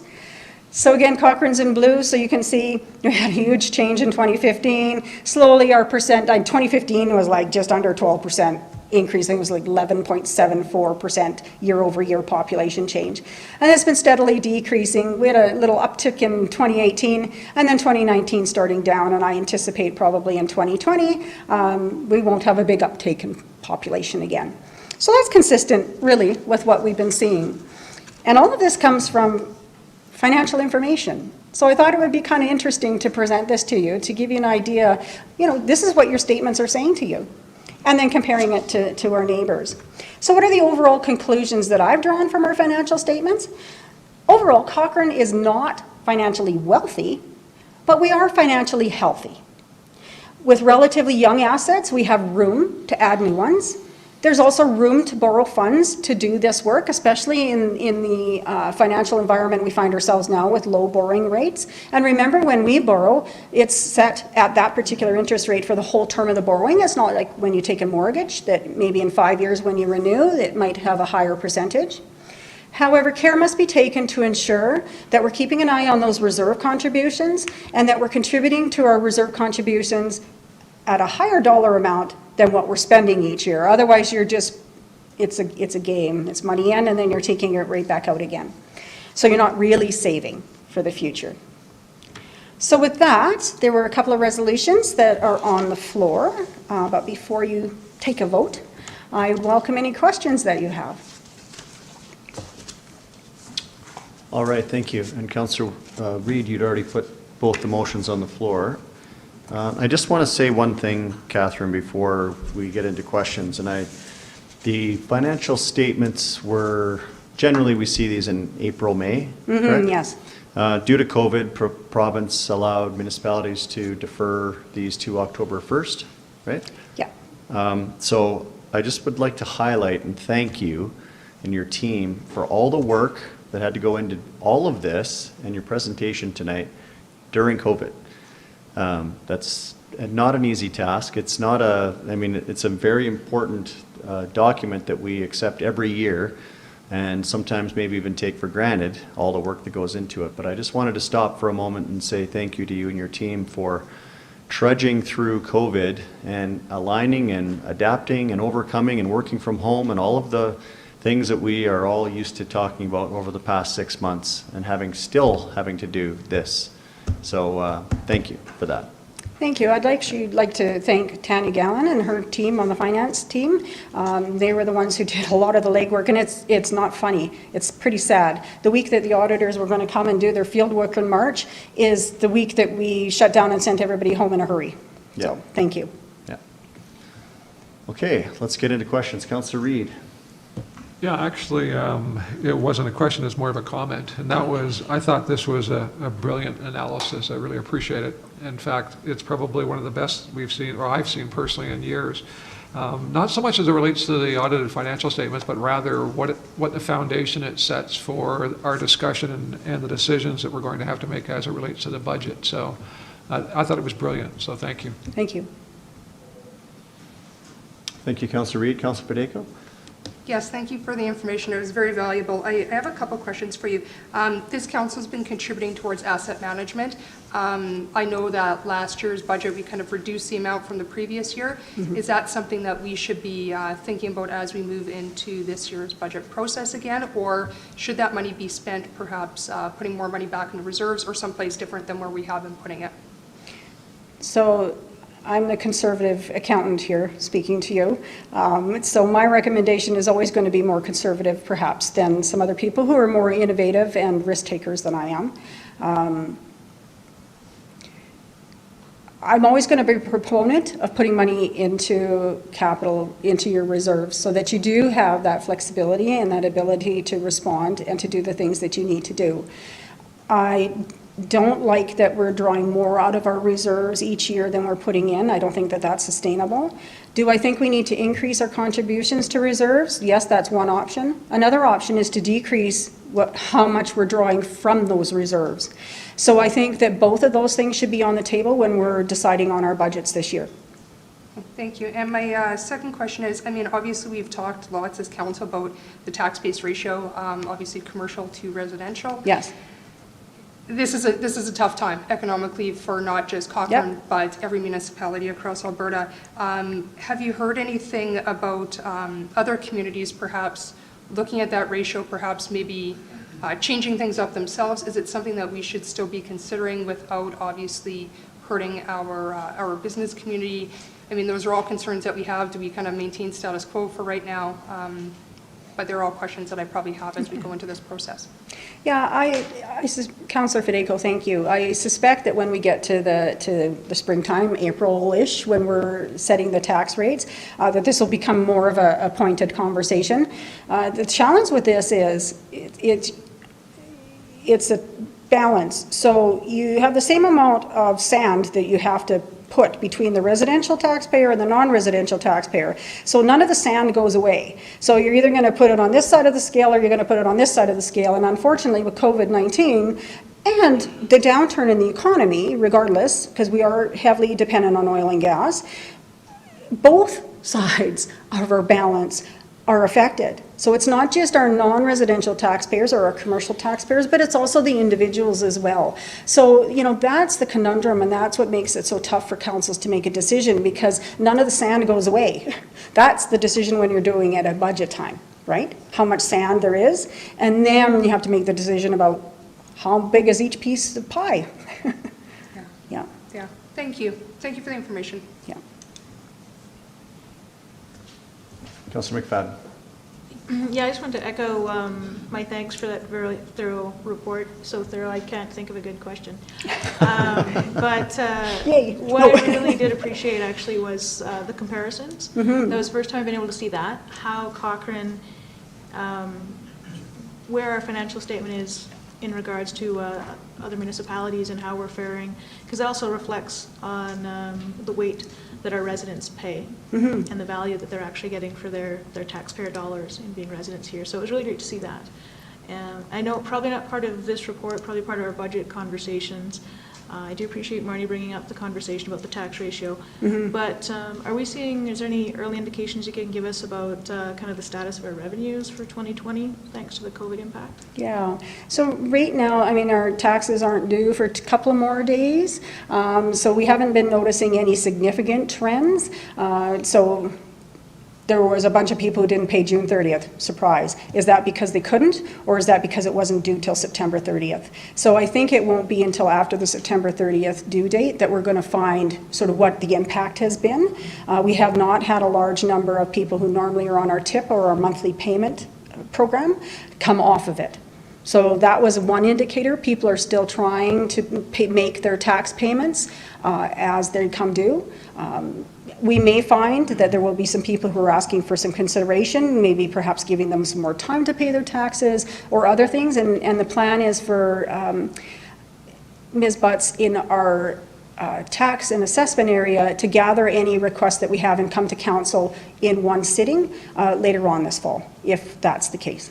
Okay, so, but early indications, our residents are in a situation where they're still able to pay their municipal taxes. We haven't really seen a flag. I know that was a concern for earlier. Yes.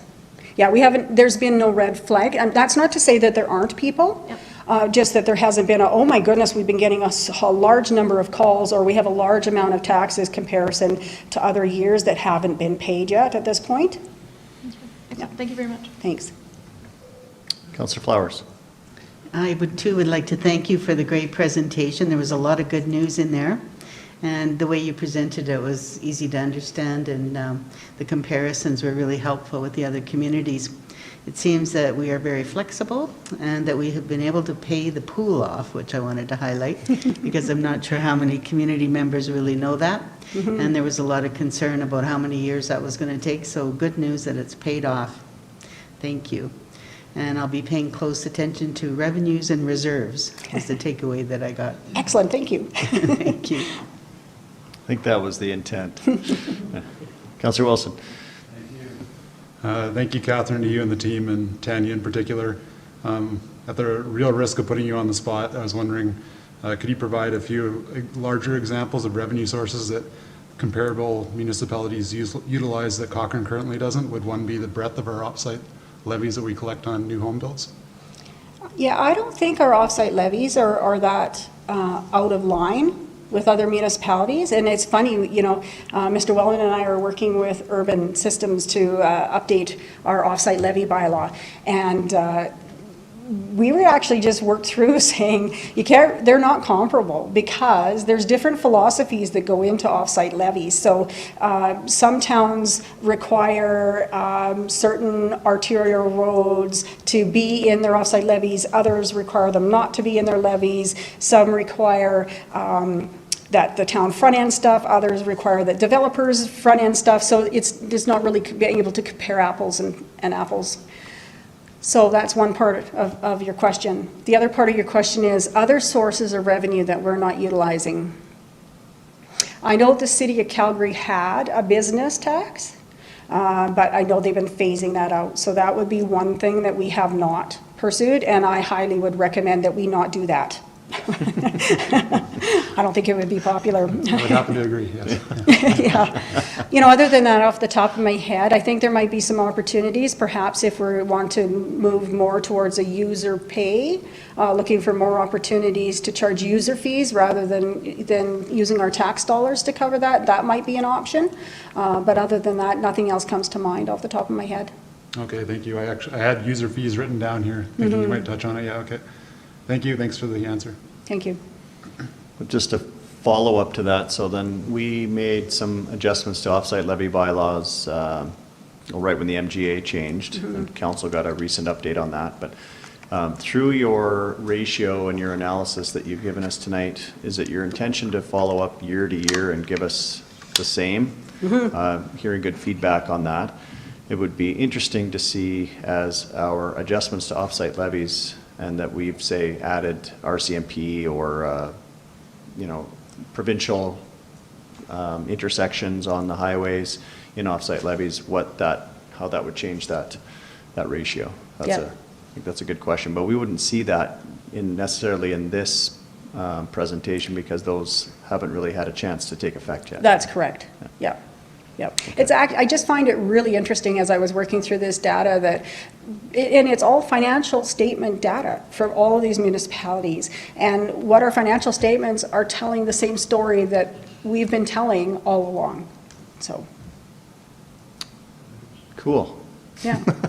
Well, it is for me. I know I'm kind of an accounting nerd. No, well, as Councillor Reid said, thanks for putting it in this format. So. I don't see any other questions. Councillor Wilson, your light's still on, but no? Okay. Well, then we'll just go right to the motions. I think we'll need to deal with them separately. The first one was the audited financial, 2019 audited financials. I'll call the question. All those in favor? That carries. And Councillor Reid, you also moved that council approves the 2019 Town of Cochrane financial statements as submitted. All those in favor of that motion? That carries also. Thank you very much. Thank you. Anybody need a break? Okay, we'll take a 5-minute break. Sorry guys, thanks for yeah, 5 minutes. Good, so I'm Riley. Nice to meet you as well.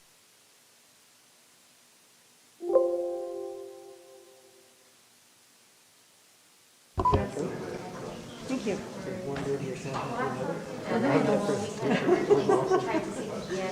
I thought, what do they really want to know?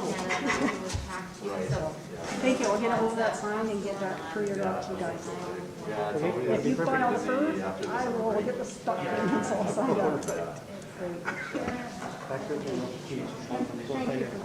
No, it's no, when you go, shoot, it really depends on Presenting, I don't know if the little cameras actually have them on, but yeah.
Good to know. Okay, we'll call the meeting back to order. Our 5 minutes are always about 6.5 or 7, so we're being consistent. So, Mr. Weldon, you have another delegation to introduce? I do. Yes, thank you, Mayor and Council. I'd like to introduce and welcome David Aramita, and Katie O'Neill from TC Energy. They are here to provide an update on TC Energy's West Path Delivery Project, and this began back in 2017. You may recognize Mr. Aramita. He has been here before providing an update, and they are here to specifically focus their presentation on the reclamation work that's been happening here in Cochrane, as well as provide an update on the timeline for the work to be completed. So I will allow them to come to the podium and provide the presentation. Thank you. Good evening, welcome, good to see you again. Good evening, and thank you for the opportunity to present again. I'm just going to set up the presentation here. Where are we?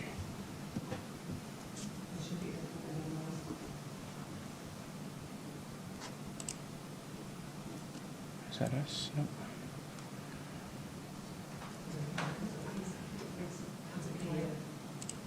Oh, there we go. Perfect. Okay.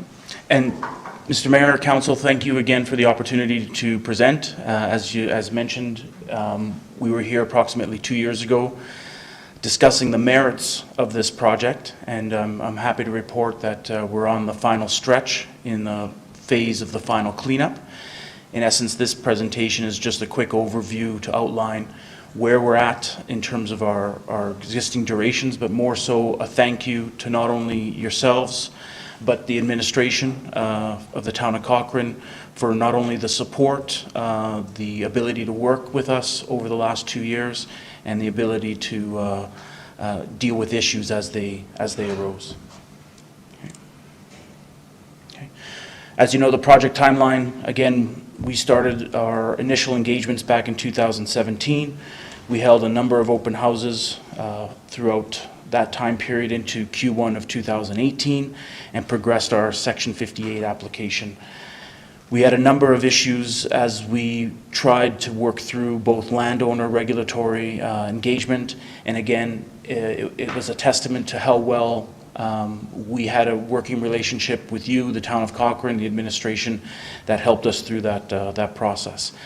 I know there was a little bit of bumps throughout construction, be it with traffic, management, and so forth, but I think overall, I can say our initial feedback of what we received, not only from yourselves, the general public, and our contractor, Michaels Canada, we felt that it was a big success, and we had very few landowner or public incidents or complaints throughout the duration, and we tried to address things as they immediately as they came up.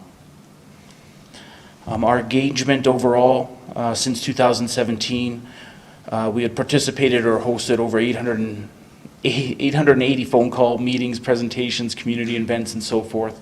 Hosted over 140 stakeholders, 3 open houses, 3 community mail drops, and we held a number of information booths through our Cochrane Chamber of Commerce, the trade show, the Cochrane Fair, the dog park, and the Cochrane Coffee Traders for open houses and so forth, and information sessions. Overall, the community benefits throughout the time period, we had over 90,000 contributed to local community groups, be it the soccer clubs, the dog park, the Ag Society, a number of other community and business endeavors. One of which is coming up very shortly when we start removing the fence in the dog park and utility corridor. Donation to I believe it's the Cochrane Garden Society on the east side of 22. Property taxes, again, and listening to the accounting presentation earlier, I'm happy to report that 142 of that revenue is from our new line that we would be contributing annually to the Cochrane community. In terms of the emergency management, now that the line is in service, we obviously take great care in terms of ensuring its safety throughout its lifetime in operation. We do a number of exercises as well as inline inspection and annual reviews, both with the community as well as the first responders in the area. The reclamation has been ongoing since approximately, I'd say, August timeframe. I'm sure you've noticed what we've completed both in the arboretum, the riverfront park, as well as the puppy park, dog park, as well as that utility corridor just south of the CP rail.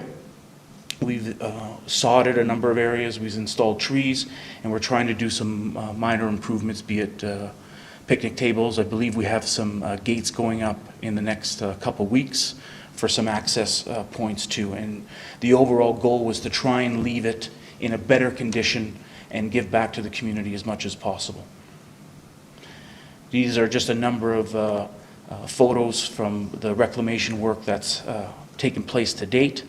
We had a number of local contractors take part in the reclamation activities, be it the tree planting, sodding, seeding, fencing, and so forth, and tried to take advantage of as much local business as possible. You can see the before and after, and again, I cannot say enough about the administration and the individuals working with the town of Cochrane that we engaged with on a day-to-day basis at times. Overall, the reclamation of the dog park and the soccer field, we have completed activities of the poppy parks and the pathways are reestablished. The trees in the soccer field has been reestablished. We installed a quick picnic table by the soccer fields, as well as sodding and grassing, and I'm sure you've seen the irrigation systems that we've had over top of those areas throughout the summer. I think we were thankful that we did implement that, given the fact that we saw very little rain, it seems, this year to aid in our grass growing. In terms of the new upcoming activities, as I mentioned, there'll be a few new gates coming in to the access points at the two dog parks and the puppy park locations. The irrigation lines will be blown down, I believe, sometime mid-October timeframe when we remove some portions of the fencing. Ideally, we would be leaving the irrigation lines out there so that when we come back for the warranty work next year, we can move towards possible additional irrigation if it should be required. All work through the town of Cochrane is anticipated to be completed by October 15th for this season, and as I mentioned, we'll be back again for the warranty period next year. This is just a few photos of the pathway reestablishment as well as our irrigation system that we had ongoing throughout the summer. You can see not only the dog park area and the picnic table, and unfortunately we didn't have a picture of the gates, but I assure you, you will like them. I'll open it up to any questions. Well, thank you for your presentation. Obviously, our province is looking to have pipelines built all over, not just here, but the country. And it was nice to see one being completed in our own backyard. And I appreciate you bringing up the fact that you're contributing to our local economy through taxes. But I would also highlight that our community really appreciated all of the boost that you brought during construction to our local businesses as your company and Michael's was in town utilizing all those services. So, understood. Thank you. I have nothing negative to say about the experience of you going through our community. It was I had zero complaints as mayor. I don't know if anybody else has anything else to add, but it was a really good experience from my point of view. I appreciate that. Thank you very much. Councillor Fedeko? I also don't have any questions. Thank you for the information. I just wanted to commend your company on a job well done. This is a big project that has a maximum, I mean, it could have gone completely the other way and completely disturbed our community, but instead the comments that I have got is how great you guys have done this, minimal there's been minimal disruption to Cochrane and to the citizens here, so thank you so much for doing as good of a job as what you could. We do appreciate it. Thank you. We'll definitely pass that along to the team and Michael's. Thank you. Thank you. Councillor Reid? Well, first of all, I'll move the motion that receives the presentation for information. David, I got to admit, when you were here last time, I had some serious reservations about how smoothly this would all go, and with burying a pipeline through a community like ours with the road networks and, and just the council's concern about the care and consideration. But I got to tell you, the Michael's team's people, like they went beyond what I could ever have imagined and expected. And your team as a whole have just been great partners in terms of our community. The care and consideration that you people showed was exceptional. And so I want to voice what Councillor Federico has said, and it's been a great experience for us as a community. I think both our economy, but just the consciousness of being able to have all of those vehicles rolling through town, and the disruption that it could have caused our network, our transportation network, was you guys did an admirable job. Thank you. Thank you very much. And I have to say, a lot of work goes into that upfront planning, the choice of our contractors, the mitigations we put in. And make no mistake, I'm a lot grayer, bigger, and my left arm hurts. But I appreciate it. Thank you very much for that comment. Okay, Councillor Wilson, you want to weigh in? Yeah, thanks. Quick question, just like everybody else said, David, amazing, a project of that size, and I didn't get one email, the mayor didn't get one email, it's amazing, of complaints, so very impressive. I was just wondering, on the off-leash dog park, you said to the, I guess it would be the west side of the 22 highway, all the fencing is going to be removed by October 15th, and it's Correct. wide open. Oh, wow. Yeah, so we'll actually remove the chain link fencing, and then we'll just have that page wire fencing as part of that barrier for the animals towards the highway. Great, okay. Be a lot of people very happy to hear that, those who care I'm sure, a lot, yeah. so, yeah, thank you. Yeah. Okay, perfect, thank you very much. Yep, thank you. There's no other questions. I'll call the question. All those in favor? Carried. Okay. Thank you. Thank you again.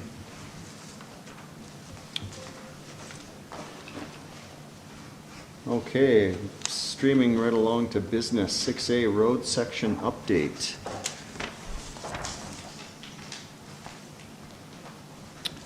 Mr. Hume, welcome. Good evening.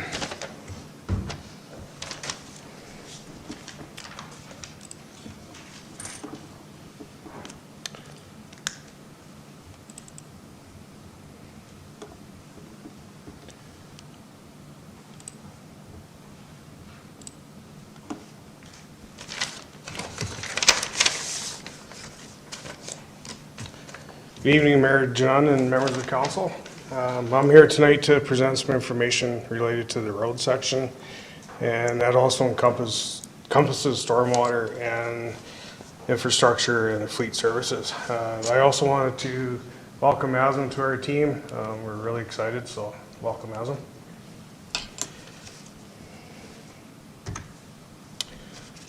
I just briefly wanted to speak about our staff in the road section. The staff is really what makes our operational section what it is today. We have 13 really high-skilled full-time staff that look after our road section, maintain the stormwater infrastructure, and fleet services for all sections in the town of Cochrane. We also complement our team during the winter months with 3 part-time plow operators and 4 in the summer months.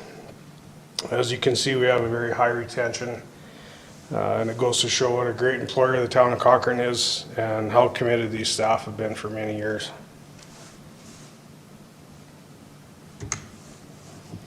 Our service outputs, the main roles and responsibilities for the roads department. I won't go into too much detail here, but just to highlight some things: traffic management related to operations and signalization, development services for new subdivisions, asphalt and gravel road maintenance, public parking lots, obviously snow and ice control, project management related to operating and capital projects, public concerns and inquiries. I just wanted to highlight this. In 2020 to date, we've received 533 reports or inquiries from the public that have been investigated and managed. which is equivalent to about 1,300 hours in staff time, depending on the severity. So it's been a big year for us. Obviously, COVID's played a big part in that. Stormwater collection and distribution, and fleet services I'll provide further detail later in the presentation.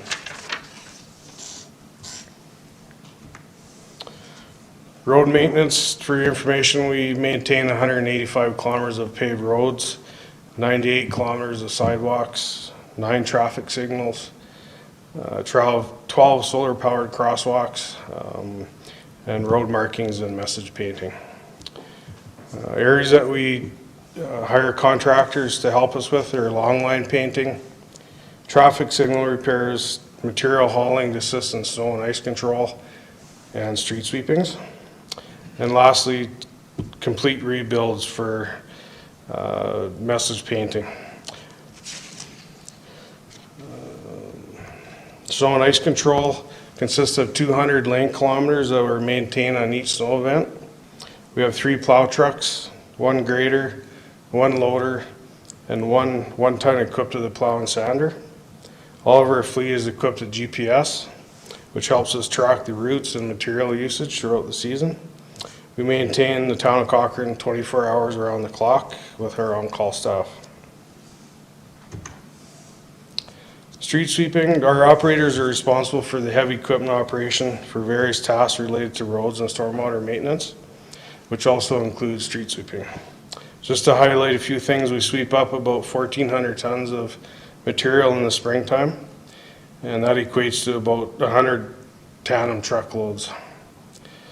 We complete our spring street in about 4 weeks with our street sweeper and a contractor assisting us. Capital projects, we are also very involved in the capital projects. Obviously, for this year, we have a lot in our books, from the new Jack Tennant Memorial Bridge to the James Walker Trail, which is almost ready to be open and looks amazing. Railway Street is scheduled to open in 2 weeks. We're paving from Center Avenue to Grand Avenue tomorrow morning, and I think Volker Steven does an excellent job for us this year. It's went really well. Center Avenue Phase 1 is going to be completed, or sorry, has been completed, and we're reviewing the signal timings and the possibility of widening the northeast corner of Center Avenue right adjacent to Highway 1A to help with the queuing for the eastbound right turns that we've noticed the last little while here since we did the changes. So we are meeting as a team quite regularly, and there are some things that we want to tweak. So I just want to make you guys aware of that. Stormwater rate review, we're making really good progress with that as well. I'll be coming back to council in probably early December to give you guys an update about that.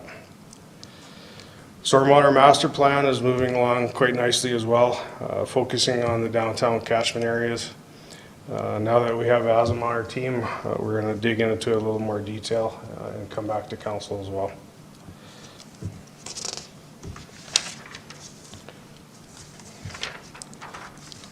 Stormwater, we maintain 110 kilometers of storm lines, 57 outfalls, 7 storm ponds, and 12 oil grit separators. Within the next 10 years, we're expecting 8 more ponds to be turned over the town of Cochrane.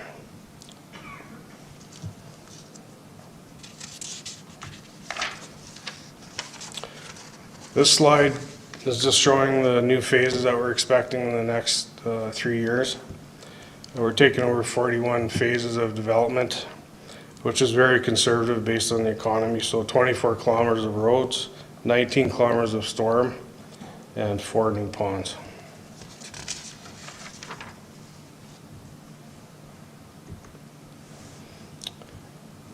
This slide will give you a really good idea where the new phases are coming on. So Heartland, we're expecting 9 phases and 1 storm pond. Heritage Hills, 4 phases. Sunset Ridge, 11 phases. Greystone, 1 phase and a pond. Obviously the Griffin Road Pond and the Jack Tennant Memorial Bridge and James Walker Trail, and also another pond. River Song will be 4 phases. The Willows will be 4 phases and a storm pond. And Fireside, 6 phases, 1 storm pond. And then lastly, Rivercrest, 2 phases.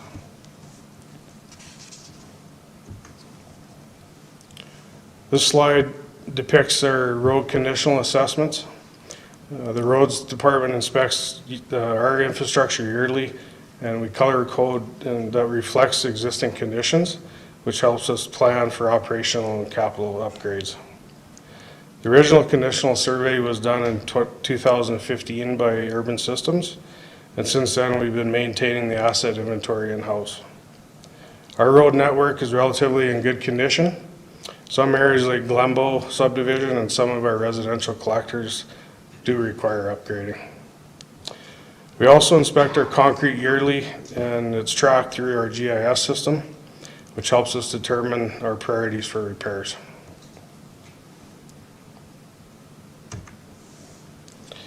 Fleet management in January 2020, Fleet Services was part of the organizational restructure, and it was moved to the road section. Currently, the fleet section is comprised of one coordinator and one heavy equipment technician. Some of the main roles and responsibilities of that department include procurement, maintenance, fleet safety, capital and operational planning and scheduling, commercial fleet compliance, and fleet insurance.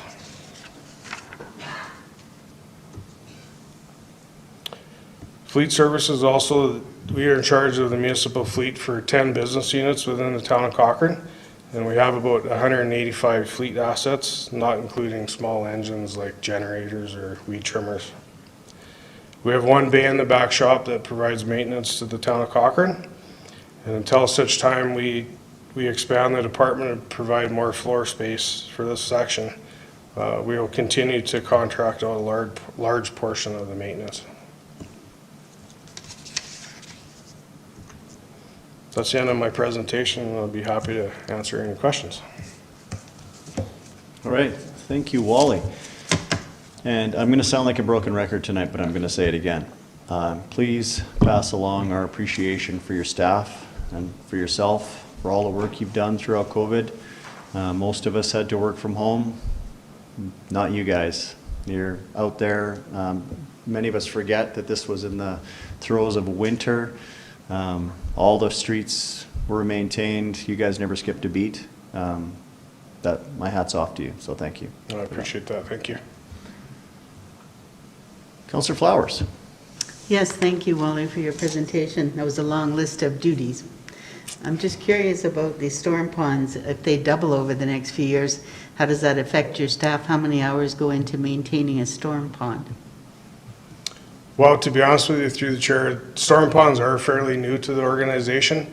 There is a lot in the queue that are going to be FAC'd and turned over to the town of Cochrane, but typically the developer is responsible to make sure that they clean and dredge the ponds before it gets turned over.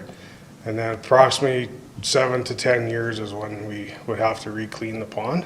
But obviously it comes with a lot of maintenance as well. So I think once I bring back the stormwater utility project to you guys, you'll have a really good understanding where we are with stormwater. There is a lot of opportunity for more revenue, which also could fund infrastructure like stormwater, whether it's staffing or fleet purchases that we need to maintain this kind of stuff. Interesting, thank you. Yeah. And I just wondered, are we still adding the LED crosswalks each year to different places around the community? We are. Yeah, we're installing 2 a year, and we've already installed the 2 for this year as well. Getting good feedback on those? Yes, people really love those LED crosswalks. I probably get 20 requests a year for them, so we prioritize them all. Mm-hmm. So over the next 5 to 10 years, we have a lot of already allocated and prioritized. So yeah, they're big. They're big with the residents for sure, and I can understand. They improve the health and safety of our residents and the kids going to school. So I'm a big believer in them. Well, thank you, and thanks for all your hard work. Yeah, thank you. Councillor Federico. Thanks for the information. I too want to say thank you to your team. I know that you guys are a small group that do a lot of good stuff and usually take the beating like we all do for traffic issues that are floating around town, so thank you for all the work. Couple questions for you. I know that Ms. Lowe and I, as well as municipal enforcement, we collected up at Ranch View School late last year, I guess at the end of at the end of the school year to talk about challenges that existed there with kids crossing, trying to get to school safely, with obviously some crazy drivers that are in the neighborhood. And I do recognize that you guys had changed some of the flow or the traffic flow around Fireside School. Are you thinking of anticipating down the road? I mean, obviously COVID is completely different right now, but changing some of those traffic issues around Ranchview as well, like you did at Fireside? Our intention is to actually consult with Urban Systems to do a school study at Ranchview School, because we feel there is a lot of challenges there, and now that a lot of the kids are getting transported by their parents versus the buses, it's creating a lot of congestion in our school. So we're hoping that the Fireside School changes will help, but there's other opportunities that we're going to look at, either one-way streets, or we'll definitely come back to council if it gets to something like that. But there is definitely some challenges around our schools right now, and we're going to be looking into them for sure. Perfect, that's good news for a lot of parents, I'm sure. And one more question, I mean, obviously, we saw some of the challenges that existed with so many people working from home when it came to cleaning up, you know, the gravel and doing the spring cleanup. How are you anticipating winter's going to look with, you know, trying to clear snow off roadways? Are you anticipating a lot more challenges? There's a lot more vehicles in neighborhoods right now. How do you guys tend to want to handle that one, or what kind of messaging can we help put out to? That is a good point, and we are expecting some more challenges, especially in residential collectors where it's all on-street parking. We do have those challenges every year, and I think we're willing to adapt to work with the residents, because obviously we don't want to make their lives any worse than it is with COVID, so we're going to work with them, but I do see some challenges for sure. Perfect. Well, if there's anything that we can do on our end, please let us know of how we can assist you to get that messaging out to you. Yeah, I appreciate that. Thanks. Councillor McFadden? Yeah, I wanted to make sure I echoed what's been said. You guys have done, your team's done a great job of flexing and adapting around COVID, and it's great. I haven't had anybody contact me about your work in a long time, which means you're doing a great job, so keep that up. Thank you. And if the recommended actions have been put on the floor, I will put that on the floor. But I do have just one question. There's a project I've lost track of. What's happening up at Cochrane Heights right now? There's some road work up in Cochrane Heights along the schools. I'm just not familiar with what that project is. Oh, that actually is a shallow utility project. That's Fortis, Alberta. Oh, okay. And TELUS is going in there right after them, unfortunately, but they tried to coordinate those two projects, and it didn't work out. So once Fortis has done their work, then TELUS is going back in. So they're upgrading all their infrastructure actually all over Cochrane, and Cochrane Heights is kind of their trial run. So it has nothing to do with the roads department. With the roads? Oh, I had because at one point I had some residents up there had contacted me and were interested in trying to get sidewalks in front of those, along that area, and I thought that might be connected, but in this case, no. I could see in the future us adding sidewalks when we do the underground infrastructure replacements like water and sewer. It would make more sense to do it at that time. Okay, excellent. Well, thanks for the update, and looking ahead with all the different kilometers of roadways that you guys are going to be taking over. It's going to be a busy time, and we'll have to make sure that that's all resourced appropriately. So I imagine we're going to get some forecasts like that in the budget. So anyway, Thanks to your team. Please pass it on. Thank you so much. Councillor Wilson? Thank you. Thank you, Mr. Hume and the team. You'd mentioned some Center Avenue and, a few things going on in Center Avenue. It's a high interest area right now for residents and council. You'd mentioned there's some widening going on in the northbound lane of Center Avenue. I was just wondering, is that to allow traffic to split apart and take right turns heading up the 1A hill? Do I understand that right? Yeah, that's the goal, would be to provide a longer storage bay for the turning lanes. Excellent. Right now, I think we went from 40 meters to 15 meters of storage. So I think that's a big reason why you're seeing the northbound traffic back up in peak time. So yeah. Obviously we wanted to get residents used to the turning restrictions before we go to the dual lanes down the hill. And obviously I've heard from a lot of residents and they got valid concerns, but I think the long-term gain is worth the short-term pain. So. Well put, yeah. I was also hoping you might be able to touch on Center Avenue traffic light sequencing. Did I hear that right? Are we we looking at better ways to get people across the tracks on Center Avenue and get some of that traffic moving there too? Yeah, we're actually looking at almost all of our traffic lights right now, just to maximize efficiencies. Excellent. Yeah. Okay, thanks for the report. Yeah, you're welcome. Okay, I don't see any other questions. Again, thanks. It's a huge undertaking. It's always good to hear. I really appreciate these updates because we actually get to, especially before budget, when we grapple with the cost of services, but then when you actually hear from someone like yourself about it's 128 kilometers of storm pipe, like that is an enormous amount of pipe. And then streets and sidewalks, et cetera. And I think people generally lose sight of that. And I think as Councillor Fedeko or McFadden had said, that you guys have a relatively small team that manages this massive asset for the town. So again, thanks. I appreciate it. Yeah, you're welcome. Thank you so much. And Councillor McFadden put the motion on the floor. All those in favor? It carries. Thank you. We're going to move now into a similar update from Parks and Open Spaces, Mr. Left.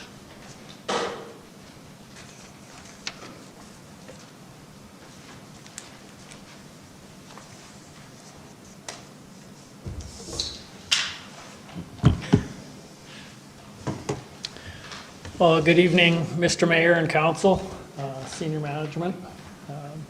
I'm honored to be here tonight to provide an update on the Parks and Open Spaces section and give you a small overview of where we're at this time of year and some of the items that we have accomplished this year and some of our intentions moving forward and some of what we do on a day-to-day basis. So I would be amiss to, whoops, my presentation's working, but I need to make yours work too.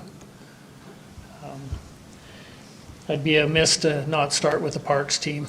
And the Parks and Open Spaces section consists of 8 full-time operators. We have 1 full-time Parks coordinator. We have a full-time manager, myself. And in most years, we have 27 seasonal staff that come on kind of the middle of April and work through till the end of August. And we receive ongoing support from the staff on our operations desk. And a quick introduction of our team. We have our Parks coordinator, Angie. We have the gentleman on the left is Mitch. The gentleman on the right is Dan. Mitch takes care of all our cemetery and irrigation projects.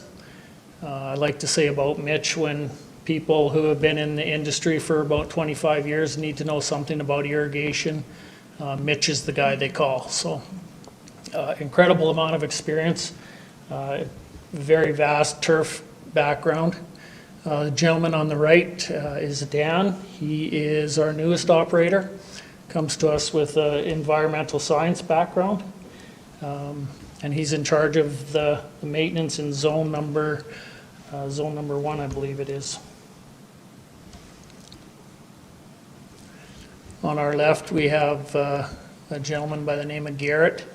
He is our maintenance operator for, Garrett is in maintenance zone 3 and a certified playground inspector through the CPSI, which is the Canadian Playground Safety Institute. The gentleman on the right is Simon. He takes care of all the maintenance in zone number 2. And with Simon, if we like to say if he can't build it, then it can't be built. Gentleman on the left is Jordan. He's our sports field operator. Takes incredible pride in the sports fields throughout Cochrane. And the lady on the right is Sonia. She's our maintenance zone 5 operator, and she's the designer and the installer of all the planters that you see throughout all parts of town in Cochrane. Gentleman on the left is John, Johnny B. He's our mower supervisor. In the summer, he supervises our seasonal mowers. In the winter, he is our data collector. We've started the process a couple of years ago of trying to get an idea of what we have in inventory on our urban forest, and John has started that process. The lady on the right is Tori. She's the maintenance zone operator for Zone 4. Some of her strengths, she has many, but trail construction and native plants fall into her wheelhouse for sure. I want to clarify that this is a pre-COVID picture, so the physical distancing. But without Nancy and Tanya on the front desk, our jobs would be a lot harder. You know, support's not a strong enough word for the work done by the two of them. They have an incredible ability to handle and to filter the number of calls received for all the operational sections, including parks and roads and water, wastewater, and Fabrizio's division, recycling. So I think a lot of the credit for the success that we've had in all the operations sections goes to our team. The Parks and Open Spaces section is currently divided into 5 maintenance zones. Each of those zones has a full-time operator assigned to it who's responsible for all the maintenance tasks associated with that section, and I'll get into some of those tasks in a little bit. We also have 3 specialty sections relating to sports fields. I talked a little bit about Jordan. He takes care of the baseball diamonds, the soccer fields, the rugby pitches, the tennis courts, the pickleball courts, the outdoor skating surfaces in the winter. We have an operator assigned specifically to the cemetery and irrigation operations. We have the 3 cemeteries in town. And we have an operator assigned to the data collection and the summer mowing, transport, and supervision. As our section continues to expand and we take on new park and boulevard areas through FAC processes, we are looking to add an additional zone in the future. We are forecasting the need for an additional operator and the creation of a 6th maintenance zone.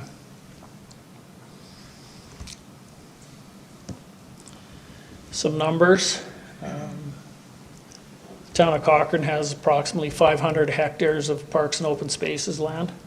170 of those hectares are regularly maintained as Class A to D park spaces. Now, the remaining 328 are classified as Class E and receive varying levels of maintenance, whether it be mowing, snow removal, weed control, litter control, that kind of thing. In 2012, the Cochrane Open Space Master Plan came out, indicated we had 226 hectares of open space at that time, assigned to 7 full-time operators, which works out to an average of 32 hectares per operator. In 2020, we have 8 operators. We're maintaining approximately 330 hectares of open space, and you can see that the average has climbed to about 41 hectares per operator.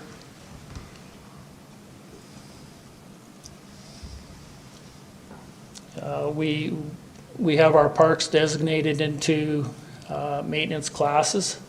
We established a classification system according to the degree of development and public use. We did that in 2016. We went out to some of the surrounding communities and looked at their standards. We looked at the City of Calgary standards. We looked at the City of Okotoks. We had a previous set of standards from the town of Cochrane that we looked at. Having gone through that process, we came up with a designation system designating our parks A, B, C, D, or E. And I'll get into a little bit of that in a bit. Class C would be our biggest section of parks. This is a map of our maintenance classes, and I apologize for the amount of detail crammed into a small space. We have the Class A is the area shown in red. It's our highest level of maintenance. High profile areas such as Center Avenue, downtown streetscape, areas like the beds in front of the ranch house, some of the beds around some of the facilities. Class B includes all our sports fields all throughout town. That's the orangey brown. It's baseball diamonds, tennis courts, rugby pitches, soccer fields. Class C is our biggest maintenance area. We've kind of split Class C into 2 divisions. We have green spaces that we maintain on a higher basis that require a little bit more maintenance, and we have a Class C low green spaces that are maintained on a regular basis. Class C parks typically get mowed once a week. It works out to about every 5 or 6 days on a 5-day rotation. Sometimes it's twice a week, sometimes it's once every 8 days. Sports fields are mowed to the height of 3 to 4 inches on our turf height. They are mowed once a week. Class E is our natural areas, environmental reserves. They're maintained at varying levels. Some receive higher maintenance than others.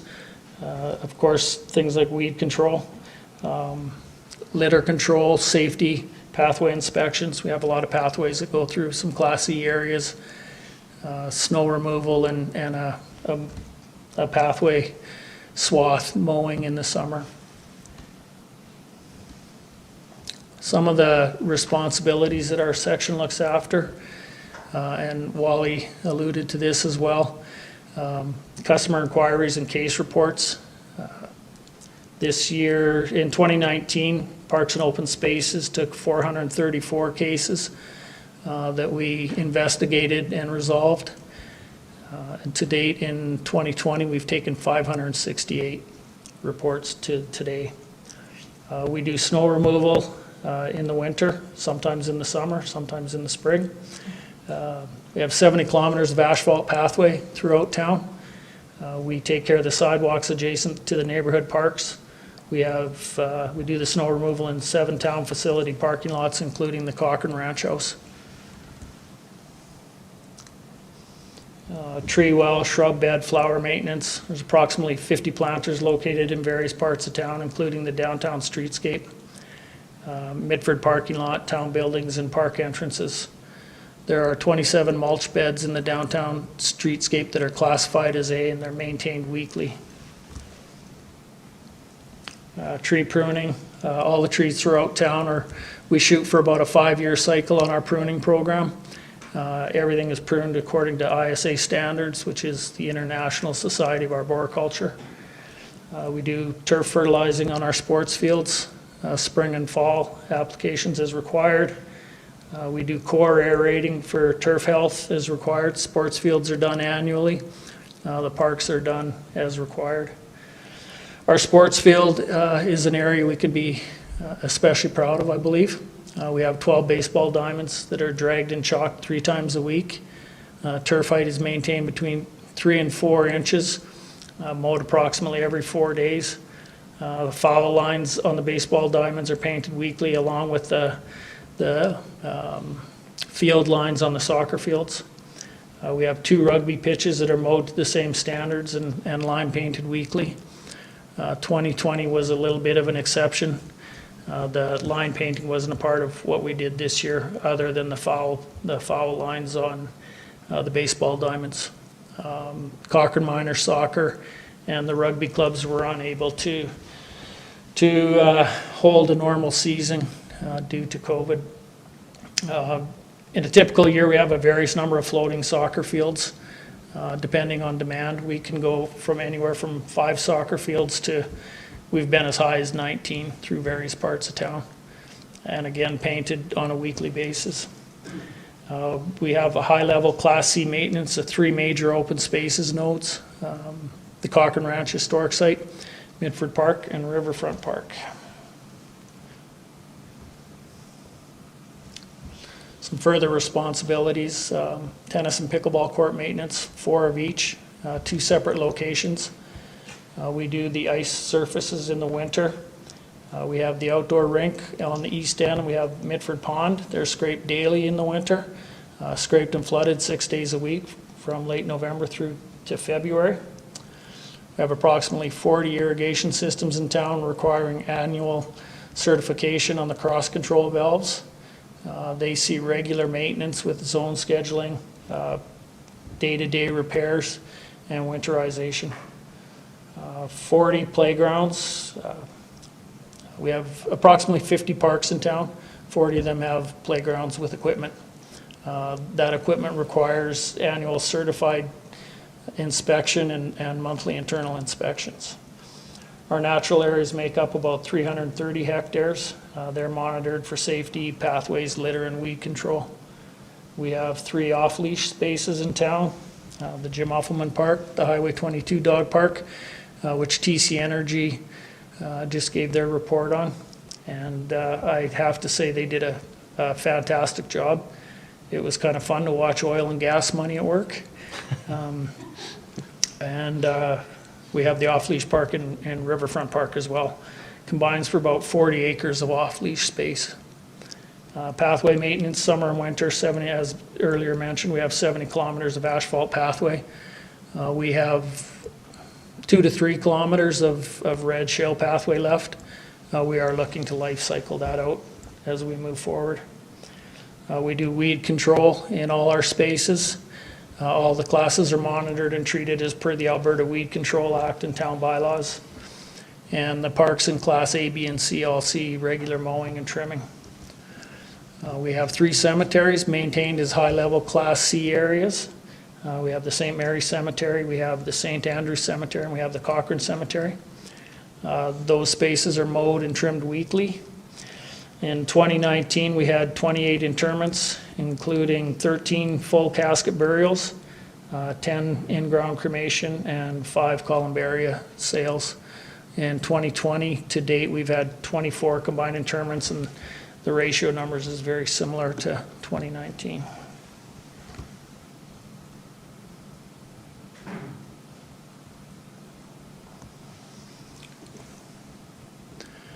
An overhead map of our parks and trail system, and again, I apologize for the clarity. It shows 46 parks currently, with 4 to 5 parks coming on in the next couple of years in the outlying areas such as Heritage Hills, Fireside, the Willows, and Riviera. Any of the parks with a red number in front of them have playground equipment in them. This map also shows our trail system, which begins in Glenbow Park. The TransCanada trail system is part of this. It begins in Glenbow Park, right in behind Glen Eagles View, and runs through town on a continuous basis up to Highway 22 and James Walker Trail. Some of the community events that we participate in, and I have to give a kudos to Angie for coming up with this program called a Weed Pull for Cash. And what it does is offers an opportunity for nonprofit groups to make some money going into one of our open spaces and doing some weed control, some non-chemical weed control. As you can see from this group, there's probably on a 2 to 3 hour session, there's probably about 40 bags of noxious weeds there, whether it be thistle or toadflax, or henbane is a popular one. But a great program. Some of our further community events that we support, the Kimmett Cup. There's a lot of behind the scenes work that goes into the ice at the Kimmett Cup. Preparation for that with our parks team starts about 2 weeks in advance.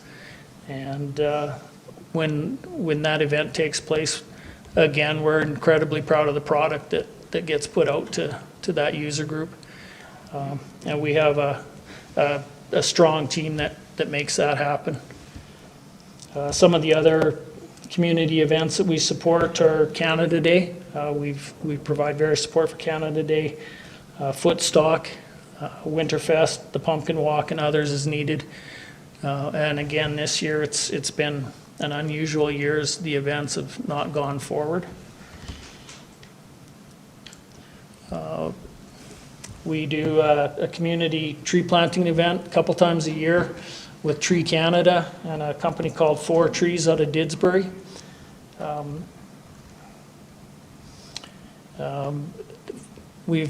We estimate we've planted about 1,000 trees with TransCanada and 4 Trees in various parts of town.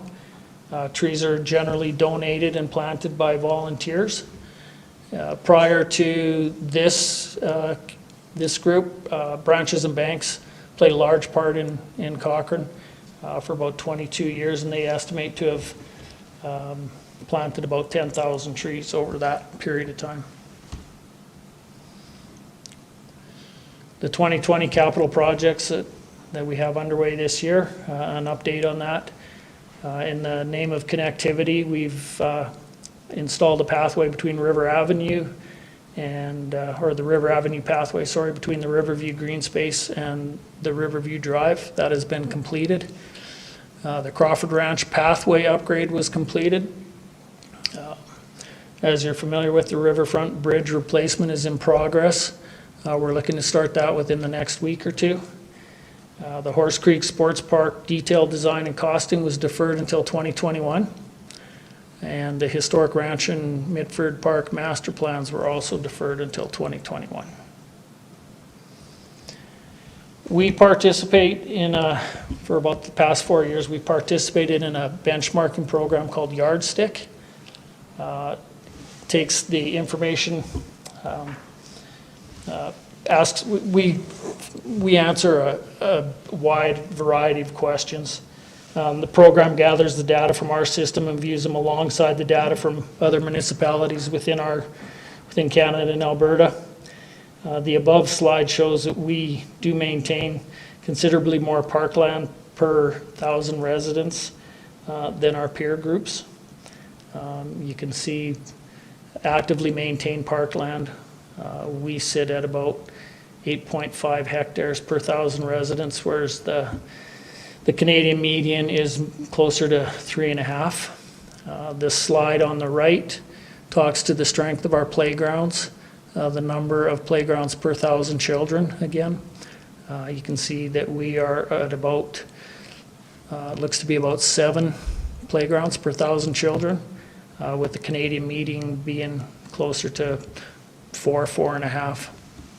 So we're ahead of the curve there. We do a lot of grass mowing. The slide on the left shows a couple things. It shows that I missed a question in 2017. It also shows that we maintain, we mow almost twice the area of grass per 1,000 residents as our surrounding communities. And the slide on the right speaks a little bit to the number of sports parks. We fall a little bit short in that area, but as you know, Horse Creek Sports Park will be coming online in the next couple of years, so that will make a big difference there. And that concludes my presentation. I would be happy to take any questions at this time. Council, any questions or a motion to put on the floor? Councillor Flowers. Or to accept the report as information. Thank you for all the info. There's a lot going on there. I did not know we had 3 cemeteries. Are they all together or are they all over town? Yeah, they're all located within the same area. 2 of them are on the south side of the road, where our newest cemetery is on the north side of that, what we call Cemetery Road. I'd have to ask Wally what the official name of the road is, so. And I guess you had to cut back on your seasonal staff quite a bit this year due to COVID, and your revenues were down. Yeah, this year our challenge was, the timing was tricky on our seasonal staff. When COVID struck, we were right at the point where we bring our staff on board. We weren't sure how we were going to handle people in vehicles, people in the building. A lot of what we know now, we didn't know then. As we started with 6 as opposed to 27. And about a couple weeks into the season, 3 or 4 weeks into the season, we went from 6 to 12, but we still ran 15 seasonal staff short for the course of the summer. A job well done still, and the flowers look great. I will pass that on to Sonia. She's got a special skill for sure. Councillor Fedayko. Thank you for the information, and again, thank your team, because I know that this year was exceptionally hard, and some of our communication probably lacked a little bit, letting residents know that you guys were so short-staffed, so make sure you pass on thanks to the whole entire team. I do have a few questions for you. This year, obviously with COVID, are you anticipating changes when it comes to outdoor ice surfaces, of allowing usage of them or anything like that that residents should be aware of? We're going to treat the outdoor ice surfaces much like we've treated the playgrounds. A lot of the onus is going to be on the social responsibility of the users. Our plan is to install ice as we normally would. We'll have signage in place that speaks to the physical distancing, and we'll hope that people respect that. But the plan is to install the ice as normal. I'm sure people will be happy to hear that. I did have a question from a resident about pruning, and I know that you were talking about pruning trees in certain areas. Do you end up pruning in areas that might be marked as urban reserve at all, or in places where they might be starting to impact people's viewpoints? No, viewpoint, as far as environmental reserves go, the only trees we try to remove are hazard trees. Our philosophy is that in the ER, we like to leave the trees as they are. Viewpoints are not really taken into consideration. If we were to start removing trees based on viewpoint, we might end up taking a lot of trees out of areas like Cochrane Heights well, Cochrane Heights is the one that comes to mind. Perfect, I'll pass that on. And my last question is, and I know that it's probably a huge debate, but obviously non-chemical weed control. I think we hear of that every year as council.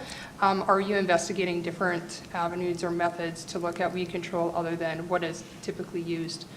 Yeah, we're always looking at things like that. This past couple years, we've brought a steam treatment into place for our shrub beds, which has been fantastic. I don't know that we'll ever get away from chemical. I shouldn't say that. There are certain weeds that we need to control in certain spaces that we still do control chemically. But to answer your question, yeah, we are always looking at alternative methods to reduce our chemical footprint. And over the past few years, I'm confident that we have. I don't have the numbers to show you tonight, but I'm confident that we have reduced our chemical use of chemicals. Perfect. Thank you for answering all the questions. And again, yeah, pass on my thanks to the team. Thanks, Marty. Councillor McFadden? Yeah, I'll put the motion on the floor if it's not there already. Again, thank you. I was out walking today and was able to experience, the beauty of our trail system. And certainly hats off to whoever looks after my end of town. They do a great job. One question though, the Riverfront Park Bridge, you said that was in process right now. I did get questions on that. Do you have a timeline for that? We're in the final stages of getting the contract processed. We're hoping, what are we, September 28th? We're hoping to begin work by October 15th at the latest, looking at probably 3 weeks construction, start to finish. So hopefully end of October, middle of November. Excellent. Well, I certainly appreciate the work that's gone into getting it to this, because I know that was an unexpected challenge in the pricing on that to make that happen. So anyway, thank you for that. I know it'll be greatly appreciated. You had also highlighted, and the same as with roads, with the new communities coming online, I expect we're going to also be having more parks that are going to be maintained, needed to be maintained on the town side of the equation. Have you started to forecast the need for extra staff and operators on that? Yeah, we have. We've actually put forward a request for an additional operator next year, and with the idea being to create a sixth maintenance zone where we'll have 6 operators doing the maintenance within their zones. We're looking at James Walker Trail, of course, is going to be a big part of that. Griffin Road we just adopted. So many of the traffic circles that come with that area come with a lot of maintenance. Some of the areas in Precedence and Riviera are going to be high maintenance areas. So yes, we do see the need for another operator. Okay. Well, yes, and again, please pass on, I think, everyone's thanks for all the work that your team does. I know that as we came into the COVID experience and we were looking at ways to tighten budgets, it was, having to cut back on your summer staff was expected to have a big impact, but we still have a beautiful community, and your team did their bit in keeping it that way, so thank you. Thank you. Yeah, and everybody's probably wondering, why are we thanking you guys so much? Well, we never get to see you guys anymore. So, yeah, Brad, again, I think I said this at the last meeting, but many people in the community didn't realize the impact to seasonal staff and how that impacted service delivery. And you've outlined greatly, and I'm glad you took the time to highlight your team. It still makes me feel like we're a small town when you can introduce the entire parks team in a council meeting and name them all and have a little quip about how good they are at what they do and put a face to a name. And I have to say that through COVID, residents didn't realize the impact, and to go to 12 seasonal assistants to, or from 27 to 12, but still have the pride and the care that all of the full-time people would have for their job. And it must have been completely heartbreaking to try to keep the service level and the expectation from the residents, and quite frankly ourselves, with just a bench that is so short. So so there was a couple of times in COVID where, well, we're still in COVID, but the dark days of COVID, where I was preparing for a global TV interview at the park, or one of the parks, I can't remember where it was, and the TV camera setting up, and Mitch is in the background tearing apart the playgrounds because we had just decided to, playgrounds were a no-go zone. And he was class act, pro, trying to take it on a Saturday morning. Angie, Tori, Sonia, I've had great interactions with all of them throughout this, and they've all been positive. No complaining about how things have changed or what situation they're in. They've just taken it on the chin and carried on. So just echoing what everybody's saying here tonight. So please pass along the thanks, and it's not gone unnoticed from anyone here. I will. Thank you, Mayor, Janan, and Council. Well, and we brag about our community and the pathway system, but we can't brag about it because it's not in good shape, right? Like the two come hand in hand, and I think sometimes we forget the amount of effort and the work that it takes to have this jewel. It needs maintaining, so, yeah. Okay, I believe Councillor Flowers put the motion on the floor, and we will, I don't see any other questions. Thank you for your report tonight, and I'll call the question. All those in favor? And it carries. Thank you, guys. Thank you. Okay. Finance.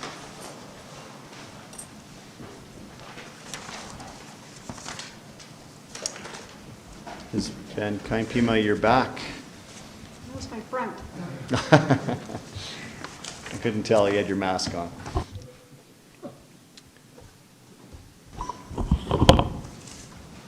(2019) Quarter 4 financial report, which I was trying to move into delegations earlier. Clearly we're not, we're in finance.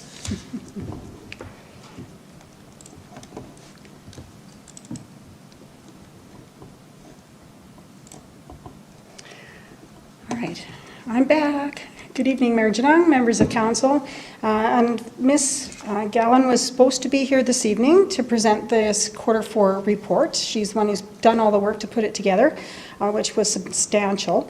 Unfortunately, her family is the victim of COVID, where her husband had, as she refers to, as a man cold. And because of that, they've all had to go get tested. So she wasn't able to come this evening and present to you. So I'm on deck. So I'm going to apologize ahead of time if I butcher this report. I hope you'll understand. All right. Okay, thanks. So for Q4, there's sort of two parts. So quarter 4 takes us from October 1st through December 31st of 2019. And this is where you get the information on where did we end up from how we normally do our accounting. So I talked to you earlier when we did the audited financial statements and said that deficit that they came up with is got amortization and excludes reserve stuffs. So doing the books the way that we budget and the way that we are used to seeing them, we've done the calculation of where we ended up at the end of 2019 compared to our budget. So we anticipated we would collect just about $27.9 million in taxes, and where we ended up at the end of the year was a surplus of $171,600, which is 0.6% of the total taxes. And it's like a third, it's 0.2% of our overall budget. And considering that we're not really allowed to run deficits, I thought we did pretty darn good to come in that close. So administration is making a recommendation this evening to transfer that surplus to the admin operating reserve. And you may say, wait a minute, we don't normally do that. Why are you recommending that? Again, it seems to be the COVID night. We're going to revisit that again. We earlier this year said we don't know what the impacts of COVID is going to be on our 2020 operations. We anticipate we may end up going over, like we may not get the revenues that we were expecting to get. We've tried very hard to offset that with decreases in expenses, but it wouldn't be till the end of the year that we'll really know where we land in 2020. And so for those reasons, we thought what we would recommend to council this evening was to transfer that $171,000 into sort of a temporary operating reserve, which then when we look at the 2020 results, we could pull that money back out of that temporary operating reserve to perhaps offset any operating shortfall that we experience in 2020. So how do we come up with $171,600? Well, to give you a little bit of a snapshot, total budgeted taxes were, I lied, 27.5, not 27.9 million for operations. You know, of that, so this graph right here, the blue is the budgeted net cost, and the orange is the actual cost. So net cost is revenues minus expenses, and for municipalities, we normally in most areas have a negative number, and that negative number is the amount of taxes we need to collect to get that negative number to a zero. So we budgeted in these different areas, the blue versus the orange is our results.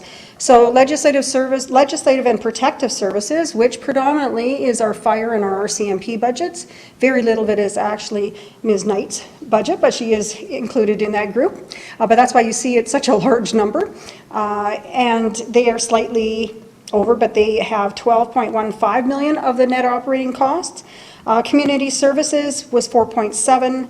The CAO's office is 2.8, and all other divisions is 7.9. So that's sort of the division of that $27.5 million in taxes, and that sort of gives you a graphical representation of how everything stacked up. So looking at revenues first, how did they all stack up? So taxes obviously are our highest source of revenue at 44%. And earlier this evening, we talked about user fees and rentals and permits, so those are at 29%. We get government contributions in the form of grants, that's 11% of our revenue. Fines, penalties, other revenues is 7%, franchise fees at 5%, and then we use reserve draws to help fund other parts of it, as well as donations and utility payments. So that's at 4%. So that kind of breaks down the revenue pie. Where do all our revenues come from? So overall, revenues for the town were $28,000 higher than anticipated. But of course, it wasn't $28,000 across the board. There's ups and downs and all arounds. So of those, to let you know, we had allocated a portion of our investment interest to help offset some of our operating costs. We actually received more interest on our investments than we had anticipated, and the amount that got allocated off to the operating areas was $116,000 more than we had budgeted. The other thing that's impacting our revenue is our safety codes team generated an additional $149,000 in revenues. They had an increase in the number of permits, but they've also revamped the fees, which helped contribute to the overall increase in revenue. There were also a number of large commercial projects that were applied for during the 2019 year, and all of that contributed to $149,000 in extra revenue. Supplementary assessments was for $52,000 supplementary revenue, more than we anticipated.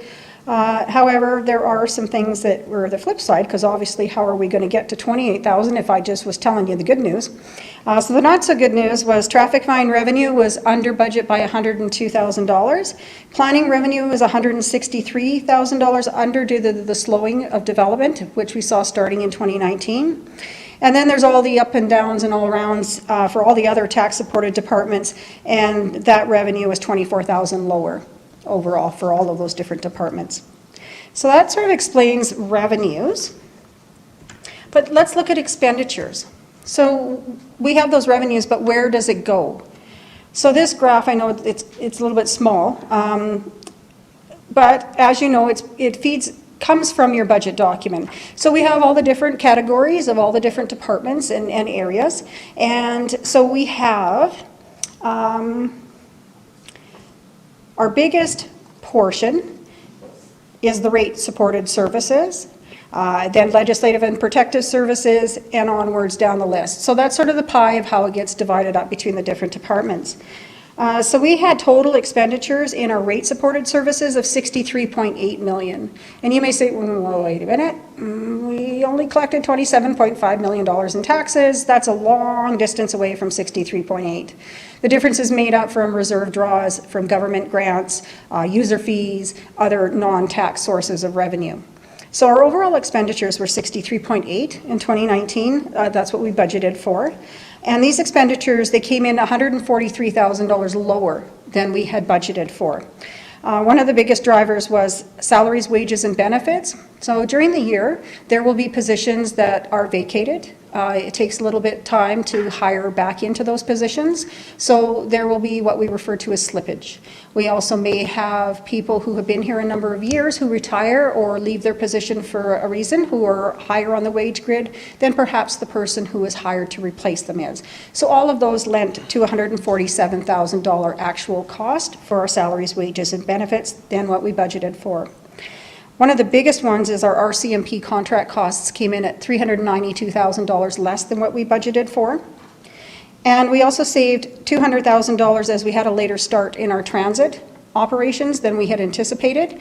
Because we contract Southland to provide that service, they obviously don't bill us unless they're providing the service. So with the late start, we had lower contract costs for that. In light of planning and development experiencing lower permit revenue, they also reduced their contract costs to help offset some of that, and they reduced it by $131,000. During 2018, as we had a number of turnover of staff, or at the end of 2018, which impacts the beginning of 2019 when we're doing the annual year-end work to get our audited financial statements. With the turnover in staff, we hired contract assistants that wasn't budgeted for when we were doing the budgeting in the fall, and so we were over contract services by $64,000.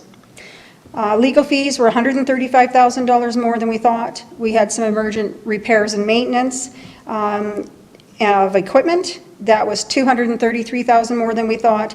And then we had a bunch of ups and downs and all arounds, and those were $295,000 over budget.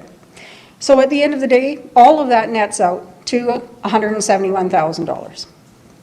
So I think that our staff does a really good job of monitoring what the revenues are trending over the period of time, what are some of the things that we're seeing. And remember, budgets are estimates, and we're not going to be right on, but we're always working to make sure that we're coming in no more worse than our budget. And I think we've done a good job in 2019.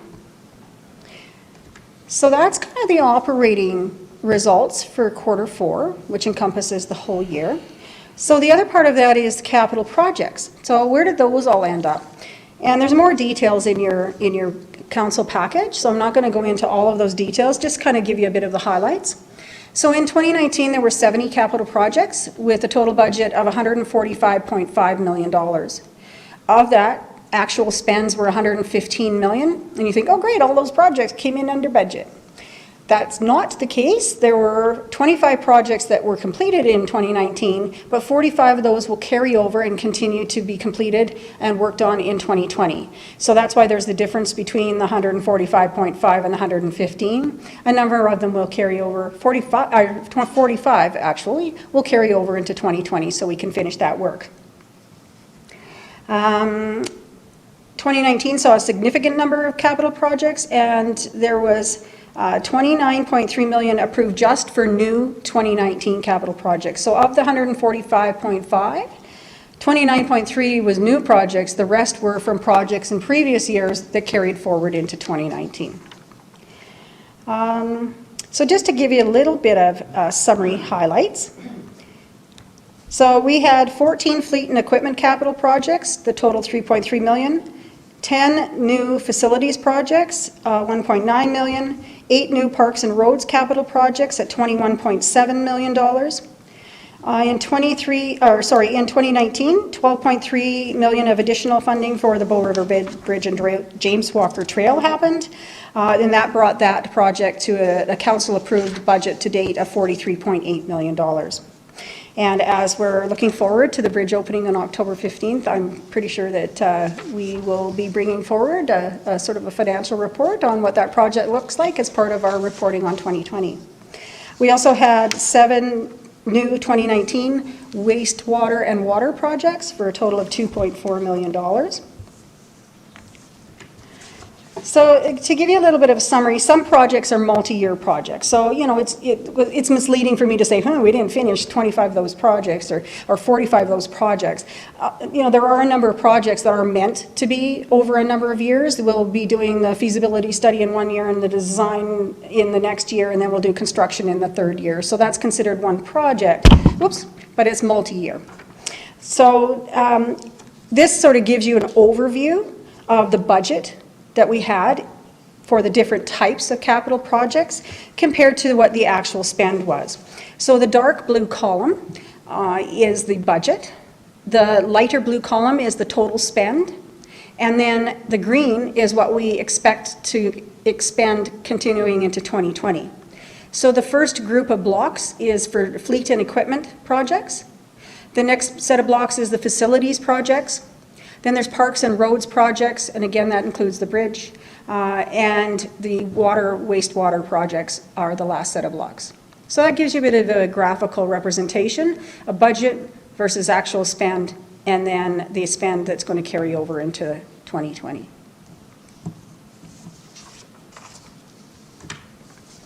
Sort of another little bit of a snapshot to give you an idea. Each area basically had between 15 and 20 capital projects that it was managing during 2019. And that sort of gives you a graphical representation of what those projects were worth in each of those different categories of capital projects. That concludes the presentation. So we bring you back to our recommendation that Council approve the transfer of $171,600 to Administration Operating Reserve. And I think Mr. Luff stole Tanya's question slide. I think it fits better in parks, but. Yes. Councillor Reid. Option 1, that council receives the 2019 quarterly quarter 4 financial report for the town of Cochrane, covering January 1st to December 31st for information, and further, that council direct administration to transfer the 2019 operating surplus to the Administration Operation Reserve. Having made that, so one is a comment and one is a question. Catherine, one is to, obviously your really conservative approach to budgeting is kind of on the right side of the ledger, so congratulations, that's great. Just on the Administration Operating Reserve, is that an interest-bearing account? Help me understand how that works. Yeah, so what we do is we have investments, and the investments generate interest revenue. And what we do is we allocate first to any money that was invested that belongs to grant revenue that we haven't used yet. Right. Then the remaining interest gets sent off to each of the reserves based on their balance during the year. And so yes, it does generate interest. So is it accessible? Like, could you secure it in 90 days if you needed to? So what we do is we keep our invested funds in liquid investments, and we've built a bit of a ladder. So we have money coming due, depending on what the interest rates are and what we project our cash flow needs are going to be. We set them up. We have some maturing in 30 days, 60, 90, 120, 270, and we sort of ladder out an amount of money, so we always have some money available for cash flow. Okay, thank you. Great job. Councillor McFadden. So, I am finding this weird. This is the 2019 report so late, because all of my questions and experiences, I really want to know about 2020, and I know that's, October. I have to wait a month, so I'll try to deal with that. I certainly support this strategy. We are in a different time and we need to adjust to that, so that's the right one. I did want to highlight, for me, what was really, and to the point you'd raised earlier, is how much we've relied on growth to support our budgets. And so then the one number that highlighted that, of course, was that planning revenues in 2019 were under budget by $163,000. Like, that's a significant number to suddenly be missing in a forecasted budget. So, and it's just a sign of the times. So that's a real eye-opener for me, of course. I did have a question about one of these that probably not your area to answer, but the RCMP, the traffic fine revenue, was under budget by $102,000. And I know in our hirings we'd kind of designated an RCMP hiring for that position. Could we speak to that and what that might look like in 2020? So the RCMP in 2019 did struggle with vacancy management. They were significantly understaffed and were struggling to fill those positions, which are always a challenge given their recruitment process and how that plays out. So there were supposed to be 2 positions dedicated to traffic. Unfortunately, it was understaffed for the majority of 2019 simply because they had to reallocate those resources to other areas that obviously are more high risk in day-to-day. They do anticipate and I believe that they are fully staffed as of now. They've actually had resources added on the provincial side of the house, which we've not seen in a while. The other thing that happened in 2019 and that we will see an impact in 2020 as well is the difference in how they calculate the revenues for traffic fines and the amount that the province is going to be taking. So that changed in 2019. There is potential that that's going to change again in 2020. And so that will reduce the amount of revenue that actually gets transferred back to municipalities.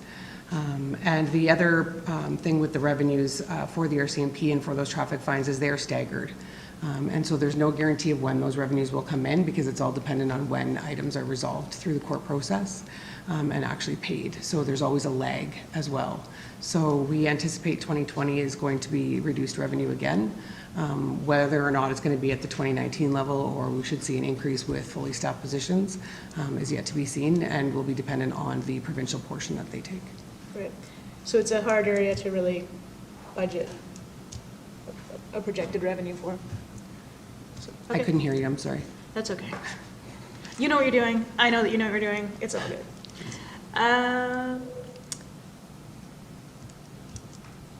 Yeah, I think that's it. So anyway, thank you again. I really appreciate how you're bringing the financial information to the team and able to help us actually put it in context, which is a nice approach as well. So thank you. Thank you. Councillor Wilson. Thank you. I just had one number that jumped out at me as I was looking through the 2019 operating budget versus actual, and I might even know the answer to this. It's just it's such old information now that it layers, but fire services had the largest variance net cost of $417,000. I just hope we could touch on that one. I don't know if Ms. Lowe wants to take it, or I can do my initial stab and you can clarify. Thank you. So during 2019, the Teamsters Union had concluded their contract negotiations, and there was some back pay having to do because they were without a contract for more than 1 year. So when that happens and you settle the contract, then you need to provide back pay because the wages are negotiated from the time the contract ended to the time, a period of time that the contract is still in place. So all of that cost an extra $417. Okay, thank so you. that was Teamsters. Sorry. IFF also Sorry. negotiated their collective, and there was retro as well. Yes, thank you, sorry. And so that's a variance we wouldn't expect to see in 2020 again? That was one, yeah. Okay, thank you. Councillor Padeco. I just have one question, kind of going back to the RCMP. I know that there was a big decrease in the amount of revenue collected. Are we anticipating, I know, Ms. Lowe, that you said that, we don't know what that number is going to look like, but obviously we do know that COVID affected, we didn't have members out, patrolling as much or ticketing people as much, including municipal enforcement. Are we anticipating a bigger decrease, obviously, looking into 2020? There was no change in their program from a traffic enforcement perspective, so they were still out actively enforcing traffic violations. I do think that we will see a reduction in 2020, but primarily because of the change that the province is looking to take. So that is where the largest variance occurred, is the impact of that change happening after the budget was already adopted. Is it possible to get what that percentage is at some point? Because I think that it would be of general use to the public, who always complains that, you know, we get all this money from people ticketing, but really in reality, if they don't understand that we might only get like 20% of what that revenue actually is, I mean, that might actually help, and maybe help people give a different perception to the members that are out there actually giving tickets. Absolutely. I know when the change happened, there was something that was publicly communicated out to the community, but obviously that gets lost through time. So it is something that we can pull and share, that it is public information, but absolutely it's something that we can look to actually communicate out within our own community. Perfect. That would be awesome. Thank you. Okay, no more questions. Thank you for your report. Thanks to Tanya for all the work. And Councillor Reid put both motions on the floor at once. Do we have to split them, or are we good to, okay, we're good to go. So I'll call the question. All those in favor of the two motions? Carries, thank you. All right. Notices of motion. Anyone? Awkward pause. Okay, we'll move on. Mayor's report. Okay. We're switching things up a little bit. And my thanks goes to Ms. Knight for helping me out with proclamations. We get requests to... And that work should be complete by the end of the year. So that was positive news, you know, following up on our conversation from Friday. Yeah, and yeah, thank you, Drew. And they basically were on the same page still, but they would not commit to a timeline on when 1A and 22 would be complete. So no news there, no new news. And then finally, back to Minister Allard. There was rumor, and while I also met with the mid-sized cities in there, and we had an additional meeting with her where she prefaced that she would announce a new fund to help municipalities with operating due to COVID. So she wouldn't go any further than that until Friday morning. She announced at the AUMA conference, the Municipal Operating Support Transfer, which is, acronym is MOST, and this will provide, and it's a part of the Safe Restart Agreement between the province and the federal government, and there will be an allocation to communities for help with operating. So the deficits that we've all heard about and all the costs that municipalities have had due to COVID. And it's very new, and but they released it today, and Cochrane would see, and it's due to per capita, we would be eligible for up to $2.9 million to help us with operating. And that is up to, and we don't know all the criteria or how it will fit, but that I thought was very good news from the province to identify needs for municipalities in this, and that help us bridge through to next year. I think the funds have to be, and I only spent a few minutes scanning it today, but expended by March 21st, or the costs up to March 31st or something like that. So there are some loopholes, but it's a simple application. You just need to apply for it and the funds start to flow. So that was good news. So that was my last bit of good news to share for the last week. So that's my report. Councillor Padeco. Yeah, we were lucky to have you, Mayor Janung, as well as there were tons of uniforms, kind of uniforms everywhere. It's probably the safest place in the world was to be at the Wayfinders Wellness Retreat Center as they cut the ribbon. And I sit on this board personally as their treasurer outside of council, but really we're a grassroots group that are trying to come up with supporting our first responders and our military members as well as their families as we combat PTSD and help them through it. So it is just starting out, but it was such a great day to be a part of. I mean, it was a little chilly out there, but I do know that they got some donations that came in already, and so I think that it's all going to be positive. And obviously the Eklund family have been very generous. We have land, we have a house that we're renovating, so keep your eyes and ears open, because I'm sure there'll be a lot of big fundraising events coming up as we move on into the future. Great. And Councillor Flowers, see you reaching for your light. I just want to remind everyone that the Social Recovery Task Force is hosting a seminar tomorrow night with David Irvine, 7 p.m. So tune into that. It's free and can be watched on the town Facebook page or administrative page. I'm not good on this technical Facebook stuff. Live. That's it. Yeah. Yeah. And he's going to be talking about community connections and building community in these difficult times, and just giving us lots to think about. So I encourage people to watch it, and if you miss it, it'll still be there later. Okay. Thank you. Any other reports? No? Okay. So that's a wrap on September 28th. Thanks, everyone.